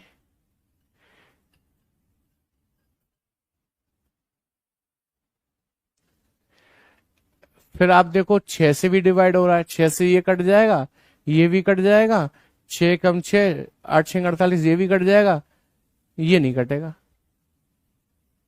ये नहीं कटेगा, तो भी 63 बन जाएगा। चलो, तो मैंने ये क्वेश्चन मतलब ज्यादा सोच समझ के नहीं बना पाया, इसलिए ऐसा हो रहा है, नहीं तो पेपर में ऐसे ऑप्शंस नहीं आएंगे। ठीक है, पेपर में ऐसे नहीं आएंगे जिसमें 2 लॉजिक लग रहे हैं। अब इसमें बाई चांस लग रहे हैं, आप सही कह रहे हो, लेकिन मैंने ये क्वेश्चन यही सोचकर बनाया था कि ये 7 की डिविजिबिलिटी है, इसमें नहीं है। ठीक है, चलिए, कहां गया क्वेश्चन, सवाल कहां गया, ये तो हो ही गया था, हाँ ये वाला सवाल था। तो ये अंकों के योग पर आधारित प्रश्न। जब आप देखो ना, इतने बड़े बड़े ऑप्शन है, इतने बड़े बड़े ऑप्शन, अब जब इतने बड़े ऑप्शन होते हैं तो इनमें कुछ अजीब ही लॉजिक चलता है। अजीब इन द सेंस, इसमें डिविजिबिलिटी शायद ना काम करे, सम विषम का कॉन्सेप्ट ना काम करे, स्क्वायर क्यूब इतने बड़े ना याद हो आपको। ठीक है, तो इसमें अजीब कॉन्सेप्ट ये चलता है कि अंकों का योग कर लेते हैं। अंकों का योग करें यदि हम, तो 6 और 9 15 और 5 20 और 8 28 बन रहा है इसका। 7 और 9 16 और 4 20 और 8 28 बन रहा है इसका भी। 6 और 8 14 और 9 23, 23 और 5 28 बन रहा है इसका भी। लेकिन यहां देखें, 9 और 7 16 और 8 24 और 3 27 बन रहा है। 27 अकेला है, बाकी सब ग्रुप बना रहे हैं, इसलिए ऑप्शन डी आपका करेक्ट आंसर बन जाता है। समझ में आई बात कि नहीं? तो जब बड़े बड़े नंबर्स दिखाई दें तो आप ऐसा सोच सकते हैं कि डिजिट सम हो रहा होगा शायद। अब जैसे ये सवाल देख लो आप, इसमें भी बड़े बड़े नंबर्स आपको दिखाई दे रहे हैं। क्या हो सकता है कि सर देखें जरा, 3 और 2 5 और 4 9 और 9 18 बन गया। सर 2 और 4 6 और 1 7 और 7 14 बन गया। सर 3 और 4 7 और 2 9 और 7 16 बन गया। सर 2 और 2 4 और 5 9 और 9 18 बन गया। सर इससे तो कुछ नहीं पता चल रहा। मैं पहले आंसर दे दिया था सर। क्या मतलब सेम कंडीशन?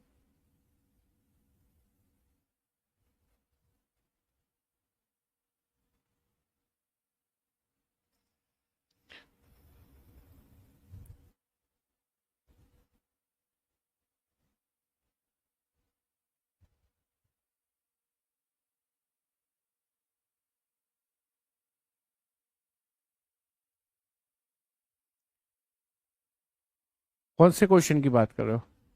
क्वेश्चन नंबर 2 में अभी फिलहाल जो मैंने हेडिंग के हिसाब से बताया आप उनको समझो, फिर मैं आपको पेपर के क्वेश्चन दूंगा, चिंता मत करिए। तो भाई इसमें ये कॉन्सेप्ट काम नहीं किया तो फिर क्या हो सकता है, और कुछ सोचें तो।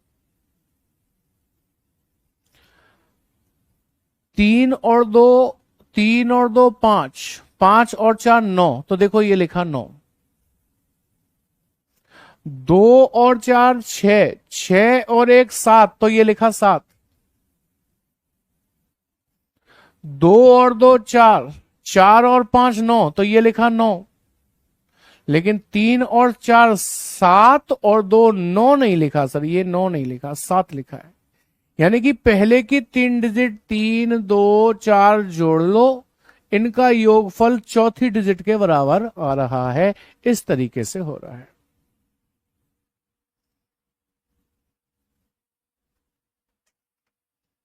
क्वेश्चन नंबर 4 में यूनिट डिजिट का योग 9 आ रहा है।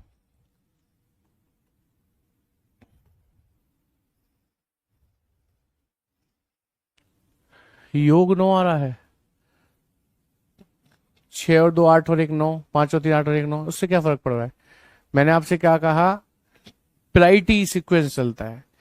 प्राइम नंबर पहले, वो नहीं है तो क्यूब का कॉन्सेप्ट, वो नहीं है तो स्क्वायर का कॉन्सेप्ट, नहीं है तो डिविजिबिलिटी का कॉन्सेप्ट, नहीं है तो इवन ऑड का कॉन्सेप्ट। जब ये सब नहीं है तब सोचते हैं डिजिट सम का कॉन्सेप्ट।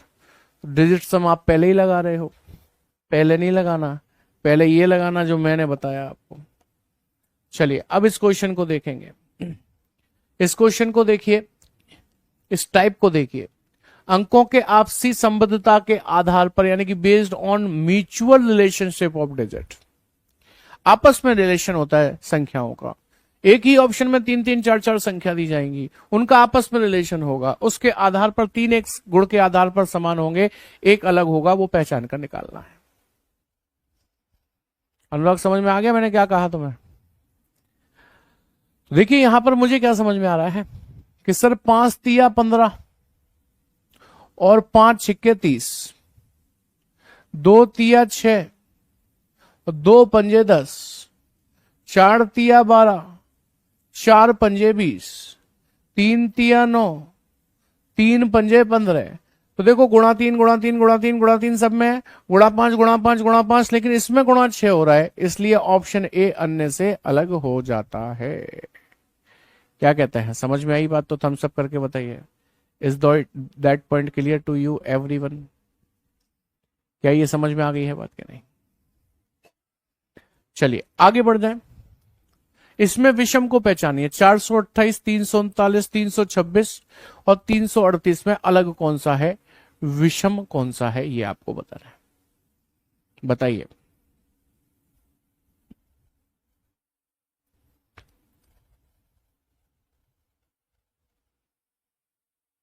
अभी देखो इसमें क्या हो रहा है। 4 दूनी 8 ये लिखा, 3 तिया 9 ये लिखा, 3 दूनी 6 ये लिखा, लेकिन 3 तिया 9 नहीं लिखा इस बार। Option D is the correct one. तो ये क्वेश्चंस इस हेडिंग के अंतर्गत चल रहे हैं, अंकों के आपसी संबंध को पहचानना। जैसे इनमें आपसी संबंध था, ऐसे ही इनमें आपसी संबंध है जो मैंने अब आपको कराया है। नेक्स्ट देखिए, और विषम को पहचानिए, ऑड वन आउट कीजिए, अलग कौन सा है इसमें से निकालिएगा। अच्छा, ये तो नया टाइप आ गया, मतलब टाइप आ गया, टाइप कह रहा है अंकों के बढ़ते क्रम या घटते क्रम पर आधारित प्रश्न।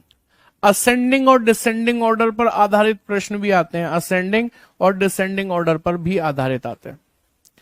अब जैसे देखो 2 3 4 बढ़ता हुआ क्रम है, 6 से बड़ा 8, 8 से बड़ा 9, ठीक है, 3 से बड़ा 5, 5 से बड़ा 7, ठीक है, लेकिन यहां पर 4 से बड़ा तो है 5, लेकिन 5 से बड़ा नहीं, छोटा है।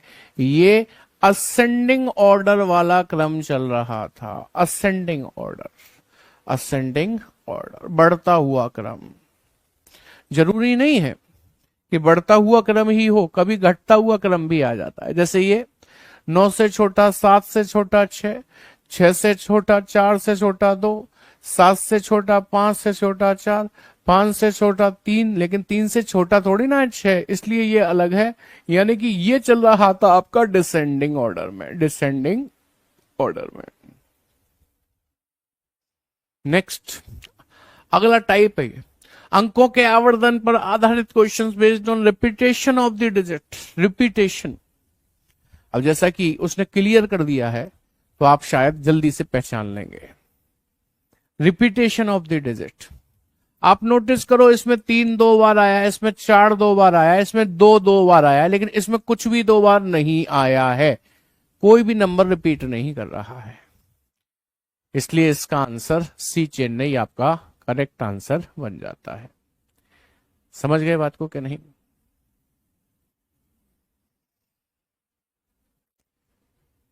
चलिए आगे बढ़ जाए।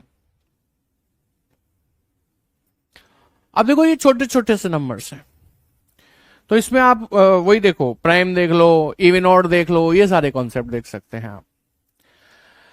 तो सर ये प्राइम है और ये भी प्राइम है, लेकिन ये दोनों प्राइम नहीं है, प्राइम तो खत्म। क्यूब देखो सर, क्यूब इनमें से कोई सा भी नहीं है। स्क्वायर देखो सर, स्क्वायर कोई सा भी नहीं है।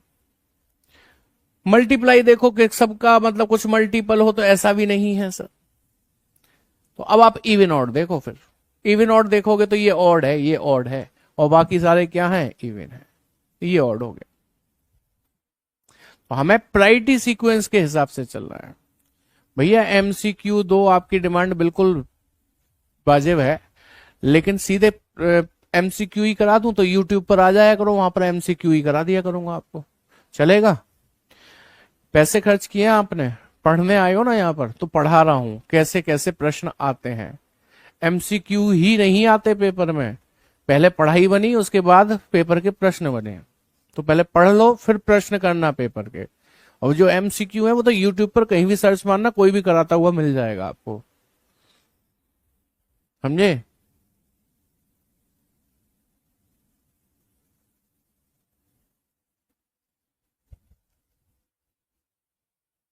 चलिए अगला सवाल देखें। तो देखो इसमें ये ऑड है, ये ऑड है, ये ऑड है, इस बार ये इवन है, तो ये आंसर बन जाएगा आपका। नेक्स्ट देखो, अगला टाइप आ गया बेस्ड ऑन स्क्वायर, वर्ग पर आधारित। अब वर्ग पर आधारित हम पहले भी पढ़ के आए थे, लेकिन यहां क्या है, यहां पेयर में है, पेयर में।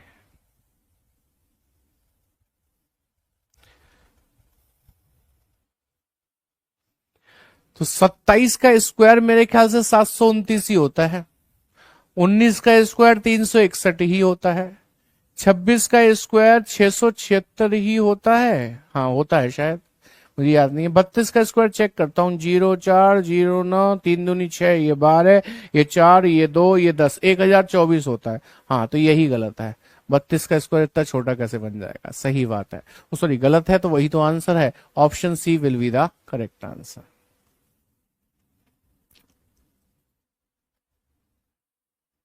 ठीक है, समझ में आ गई बात कि नहीं?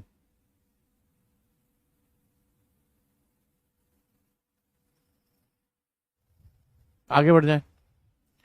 नेक्स्ट क्वेश्चन देखिए, विषम पहचान कर आप ही बताइए अब इसमें। और वैसे तो हेडिंग भी डली हुई है, टाइप क्या है? टाइप है क्यूब पर आधारित, घन पर आधारित प्रश्न।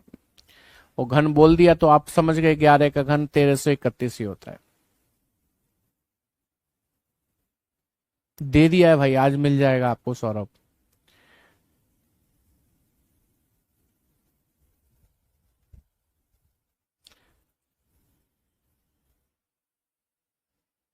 क्वेश्चन नंबर 14 में प्रीति शर्मा डिविजिबिलिटी लग रही है तो लगने दो, लेकिन हमने वो सवाल इस हेडिंग के लिए बनाया है, समया विषम।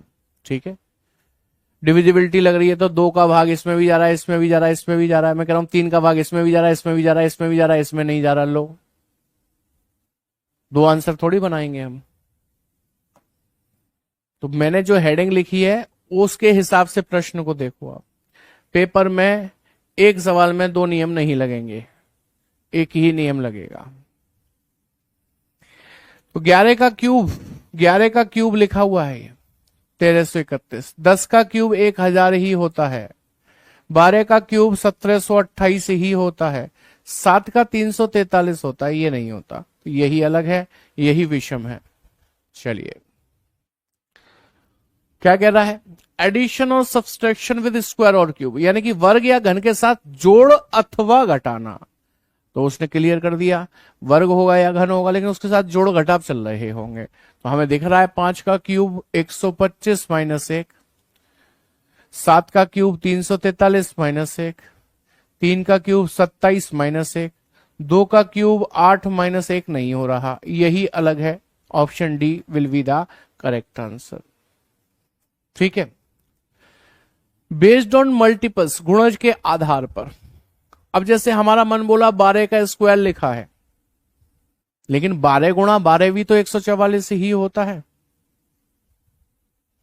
ठीक है, तो 12 का स्क्वायर है तो 13 का स्क्वायर नहीं है, 15 का स्क्वायर नहीं है, 16 का स्क्वायर नहीं है। तो क्या ऐसा हो सकता है कि 12 का गुणा 12 से हो गया 144, फिर 13 का गुणा 12 से कर दूं, 13 का गुणा 12 से कर दूं तो 13 का गुणा 12 से कितना होगा, 12 3 36 कीजिए, 3 हासिल 15 156, 15 का गुणा 12 से कर दूं, 15 का गुणा 12 से 12 5 60 की 0, 6 हासिल 6 हासिल, 12 कम 12 6 18 180 सही है। 16 का गुणा 12 से कर दूं, 16 का गुणा 12 से करूंगा तो 12 छिंग 72 की 2 यूनिट डिजिट नहीं है। ऑप्शन डी करेक्ट आंसर बन जाएगा।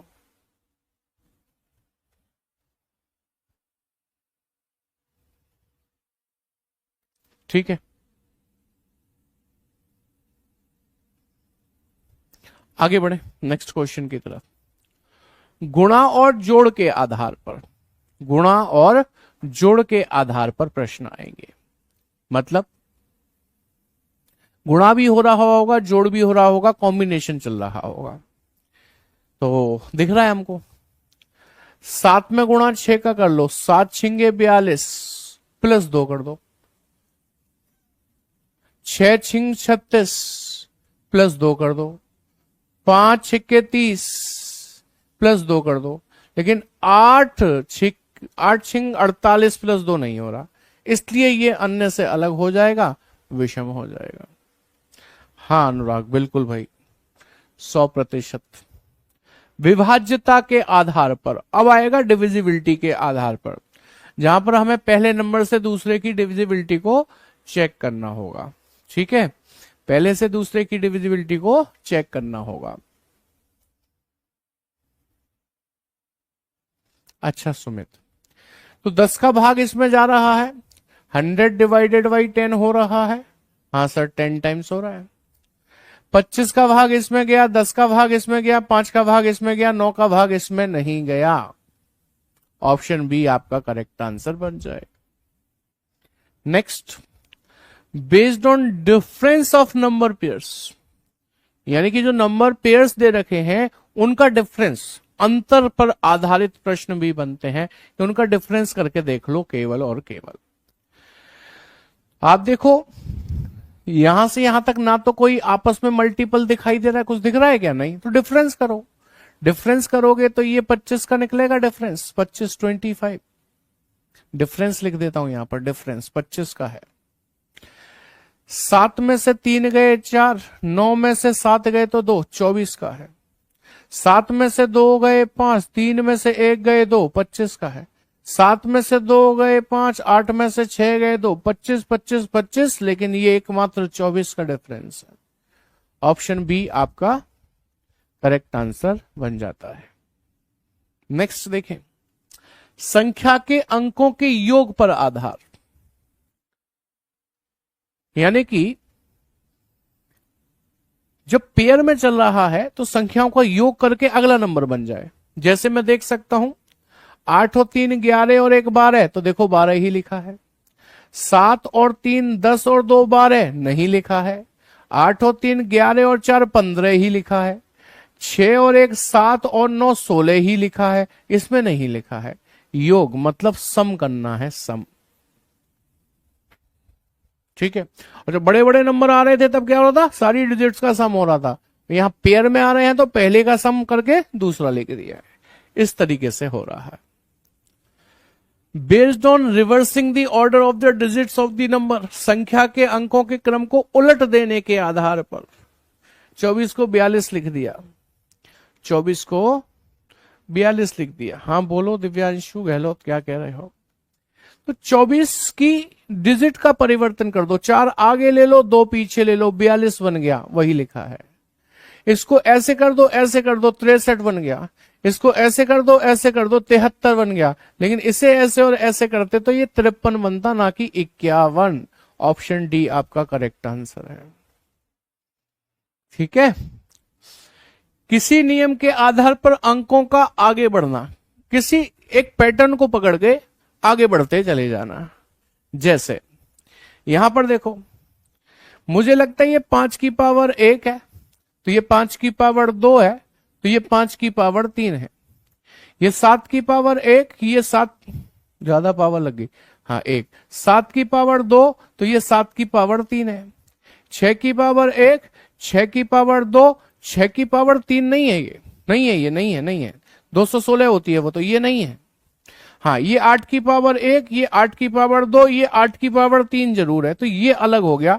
एक पैटर्न को लेकर ये आगे बढ़ते चले जा रहे हैं। ठीक है। श्रृंखलाबद्धता के आधार पर, यानी कि मतलब वही सीरीज टाइप दे रखी है, 8 17 33 की, 11 23 45 की, कोई श्रृंखला बनेगी इसमें।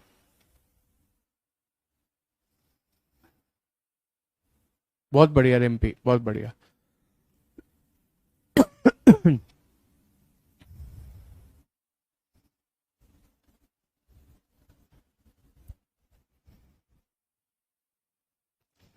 हाँ जी, तो इसमें कोई श्रृंखला बननी चाहिए। कैसे बन सकती है? मुझे लगता है ये ऐसे हो रहा है, देखो 8 दूनी 16 प्लस 1 17, 17 दूनी 34 माइनस 1 33, 11 दूनी 22 प्लस 1 23, 23 दूनी 46 माइनस 1 45। पैटर्न सेम है, सेम है। 13 दूनी 26 प्लस 1 27, 27 दूनी 54 माइनस 1 नहीं हो रहा, यही अलग है। यहां हो रहा है देखो, 17 दूनी 34 प्लस 1, 35 दूनी 70 माइनस 1। इसमें नहीं हुआ ना ये वाला काम, ये अलग हो जाएगा। इसमें क्या हुआ है, 27 दूनी 54 माइनस 3 हुआ है, माइनस 3 हुआ है। नेक्स्ट, दो संख्याओं का आपसी संबंध तीसरी संख्या के बराबर हो जाना। इन दो का इसके बराबर हो जाना, या इन दो का इसके बराबर हो जाना, या इन दो का इसके बराबर हो जाना, ऐसा भी हो जाता है। ऐसे भी लॉजिक लग जाते हैं, कहने का तात्पर्य, ऐसे भी लॉजिक लग जाते हैं। अब बताओ कैसे बनेगा? जोड़कर तो ये प्राप्त नहीं हो सकते, गुणा करके तो और बड़े हो जाएंगे। 20 और 16 को जोड़ो 36 हो गया। 20 प्लस 16 को जोड़ो, 20 प्लस 16 को जोड़ो 36 हो गया, और उसका आधा कर दो। 36 का आधा 18 हो गया, 18 आपको दे रखा है आगे। ऐसे ही से देखो, 18 प्लस 14 को जोड़ो 32 हो गया, 32 का आधा कर दो 16 हो गया, 16 दे रखा है। ऐसे ही से करो, 16 12 को जोड़ा 28 हो गया, 28 का आधा कर दो 14 हो गया, दे रखा है। ऐसे ऐसे जोड़ो, 14 प्लस 11 को जोड़ो 25 हो गया, 25 का आधा 12.5 होता है, ना कि 13। इसलिए ऑप्शन डी अन्य से विषम यानी कि अलग हो जाता है। समझ में आ गई बात कि नहीं आ गई?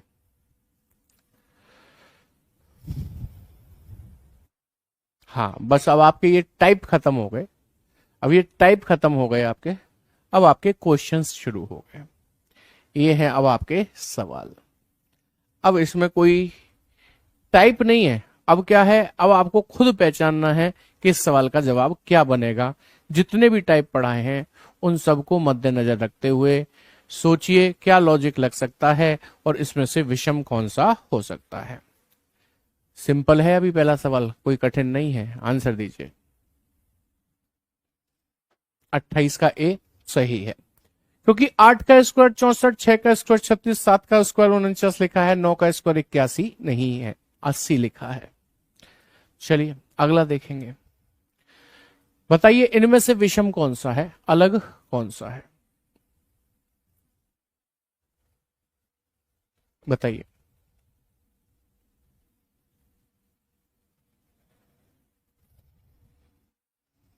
उनतीस का बताओ। 29 का डी, क्या लॉजिक लग रहा है बताओ। मुझे ऐसा लग रहा है 3 का स्क्वायर 9 के पास में है ना, ये ऐसे 1 का स्क्वायर 1, 1 का स्क्वायर 1 माइनस 1 0, 3 का स्क्वायर 9 माइनस 1 8, 6 का स्क्वायर 36 माइनस 1 35, ये 7 का स्क्वायर माइनस 1 नहीं हुआ, प्लस 1 हुआ, 7 का स्क्वायर 49 और 1 50, इसलिए ये अन्य से विषम है, यानी कि अलग है।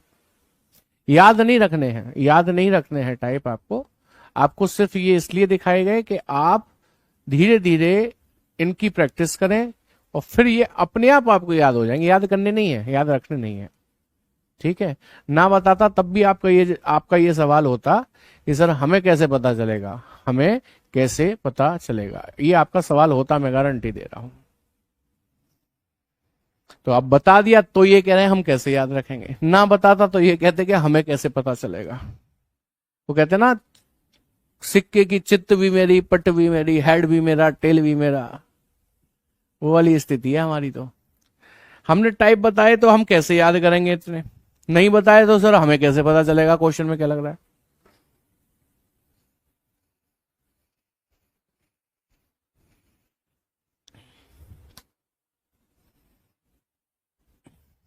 चलो बताओ भाई क्या आंसर है। 625 तो 25 का स्क्वायर हो गया, बाकी तो ऐसा कुछ नहीं दिख रहा।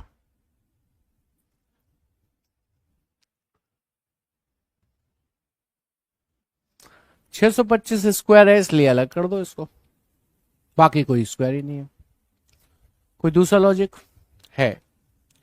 5 और 4 9, 4 और 3 7, 3 और 5 8, लेकिन 5 और 2 7 नहीं लिखा है, तो भी आंसर यही बनेगा। दोनों तरीके से आंसर यही है। चलिए नेक्स्ट देखिए। बड़े बड़े से नंबर दिखाई दे रहे हैं, बहुत बड़े बड़े से नंबर दिखाई दे रहे हैं, क्या बनेगा इसमें बताइए। जब 3-3 के युग्म आ रहे हैं तो इनमें आपस में कोई सह संबंध होगा, ऐसा क्वेश्चन कराया था ना, 3 संख्याओं का आपस में संबंध होना, है ना। तो आप देखो इनमें क्या संबंध बन सकता है। जैसे 58 58 है, 76 से 74 है तो माइनस का 2 हो गया। 58 58 ही है, 74 से 73 है तो माइनस का 1 हो गया। 98 98 98 सेम है, 75 से 73 माइनस 2 हो गया, 73 से 72 माइनस 1। अब देखने में हुआ है और होने में कुछ नहीं है। देखो -2 -1 -2 -1 हुआ कि नहीं। तो आंसर क्या होगा आपके हिसाब से, आंसर क्या होगा बताइए। जैसे 76 76 76, 54 से 53 -2, 53 से ये भी -2, हमें तो -2 -1 चाहिए था। हाँ जी, -2 नहीं -1 हुआ है यहाँ। यहां पर देखें -2 हुआ है और यहां पर माइनस नहीं +1 हुआ है, यहां पर -2 हुआ है और यहां -1 हुआ है, ये सही है, ये हमारे पैटर्न पर काम कर रही है। ये आपका करेक्ट आंसर बन जाता है।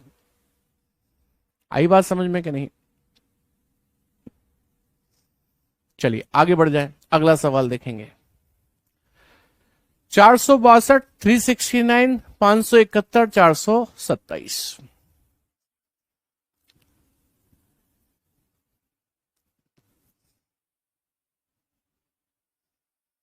यदि मैं स्क्वायर तो कोई किसी का है नहीं, मल्टीप्लाई भी नहीं, डिविजिबिलिटी रूल भी नहीं बनेगा, स्क्वायर क्यूब भी नहीं बनेगा, तो फिर इवन ऑड देखो, ये इवन है और बाकी सारे ऑड हैं। देख लो आप, ये इवन है, ये बाकी सारे ऑड हैं। Option A will be your correct answer. ठीक है, आगे बढ़ जाएं। 31 में असेंडिंग ऑर्डर है, सी होगा। 31 में असेंडिंग ऑर्डर, बढ़ता हुआ क्रम है, इसलिए सी होगा।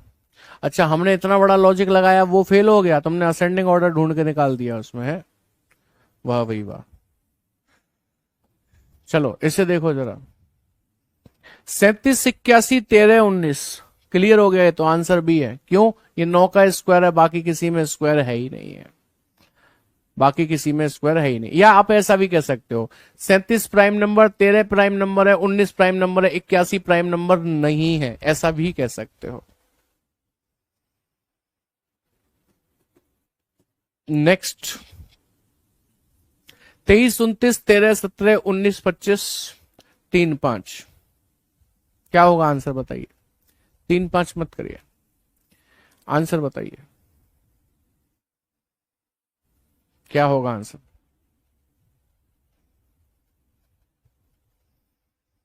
आप नोटिस करें, ये 2 है तो इसका डिफरेंस 6 का है, इसमें 4 का है, इसमें 6 का है और इसमें 2 का ही है, डिफरेंस से नहीं बना।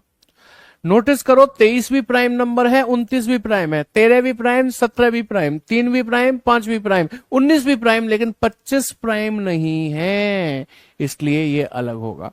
बाकी सब में प्राइम का कॉन्सेप्ट चल रहा है, बाकी सब में प्राइम का कॉन्सेप्ट चल रहा है। बोलो जी, समझ में आ गई बात कि नहीं? ठीक है, चलिए नेक्स्ट क्वेश्चन देखेंगे। विषम को पहचान कर निकालना है आपको, जो अलग हो। बताइए, 131, 256, 225 और 400, अलग कौन सा है?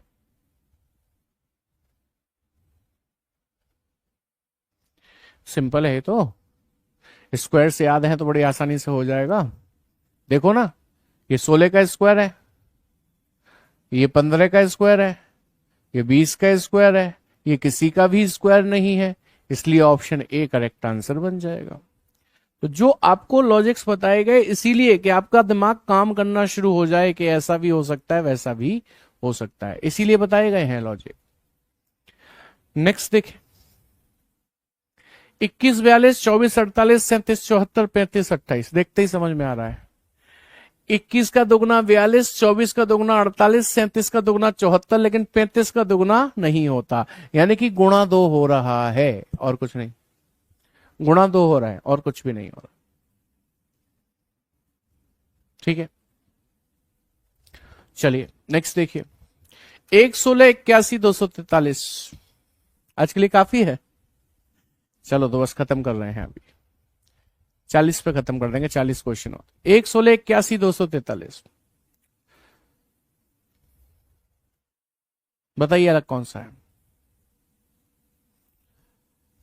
आप नोटिस करो, ये 1 का स्क्वायर है, ये 4 का स्क्वायर है, ये 9 का स्क्वायर है, ये किसी का स्क्वायर नहीं है। ऑप्शन डी आपका करेक्ट आंसर बन जाता है। ठीक है, चलिए अगला सवाल देखें और बताएं इसमें अलग कौन सा है। 100 नहीं, 10, 91, 9, 80, 1, 0, 6, 36 में अलग कौन सा है? मेरे को 9 देखकर समझ में आ गया, 9 नाम 81 माइनस 1, 10 दाई 100 माइनस 1 नहीं है, 1 माइनस 1, हाँ सही है। ये जो 9 है, इस 9 का स्क्वायर 81 माइनस 1, ये जो 1 है, 1 का स्क्वायर 1 माइनस 1 0, 6 का स्क्वायर 36 माइनस 1 35, 10 का स्क्वायर 100 माइनस 9, 10 का स्क्वायर 100 माइनस 9 हुआ इधर, तब जाकर 91 आ रहा। समझ पाए बात को कि नहीं? चलिए आगे बढ़ जाते हैं। 729, 125, 216, 625। ये तो आसान है, बस याद होना चाहिए। जैसे ये 25 का स्क्वायर, ये 5 का क्यूब, ये 6 का क्यूब, ये 6 का क्यूब, ये 5 का क्यूब, और ये 729 किसका होता है? हाँ उसका होता है 9 का क्यूब। लेकिन ये होता है 25 का स्क्वायर, ये होता है 25 का स्क्वायर, इसलिए अन्य से अलग हो जाएगा, यानी कि विषम हो जाएगा। बाकी क्यूब है, ये स्क्वायर है। ठीक है, नेक्स्ट बताइए अलग कौन सा है इनमें से? 28, 45, 72, 81 में से अलग कौन सा है? आपके कौन कौन से टॉपिक रह गए? अभी तो बहुत रह रहे हैं। लॉजिकल पार्ट रह रहा है, नॉन वर्बल रह रही है, डेटा सफिशिएंसी रह रहा है, मशीन इनपुट एंड आउटपुट रह रहा है। 37 में ऑड इवन चेक करें। चलिए कर देते हैं 37 में ऑड इवन। हाँ जी, ये सारे ऑड हैं, ये इवन है, लेकिन मैंने आपको फिर से बता रहा हूं, कई बार बता चुका हूं, पहले प्रायोरिटी होती है प्राइम को, फिर होती है क्यूब को, फिर होती है स्क्वायर को, फिर होती है मल्टीप्लाई को, ना हो तब होती है इवन ऑड को। आप इवन ऑड पहले देख रहे हो स्क्वायर को छोड़कर, तो आप गलत कर रहे हैं। ठीक है, चलिए लास्ट क्वेश्चन है ये। मुझे लगता है ये एकमात्र स्क्वायर है 9 का स्क्वायर 81, बाकी कोई भी स्क्वायर नहीं है, इसलिए अन्य से अलग हो जाता है, अन्य से अलग हो जाता है। ठीक है, चलिए आज की क्लास में इतना ही रखते हैं। Thank you very much, good night, take care, जय हिंद क्लास।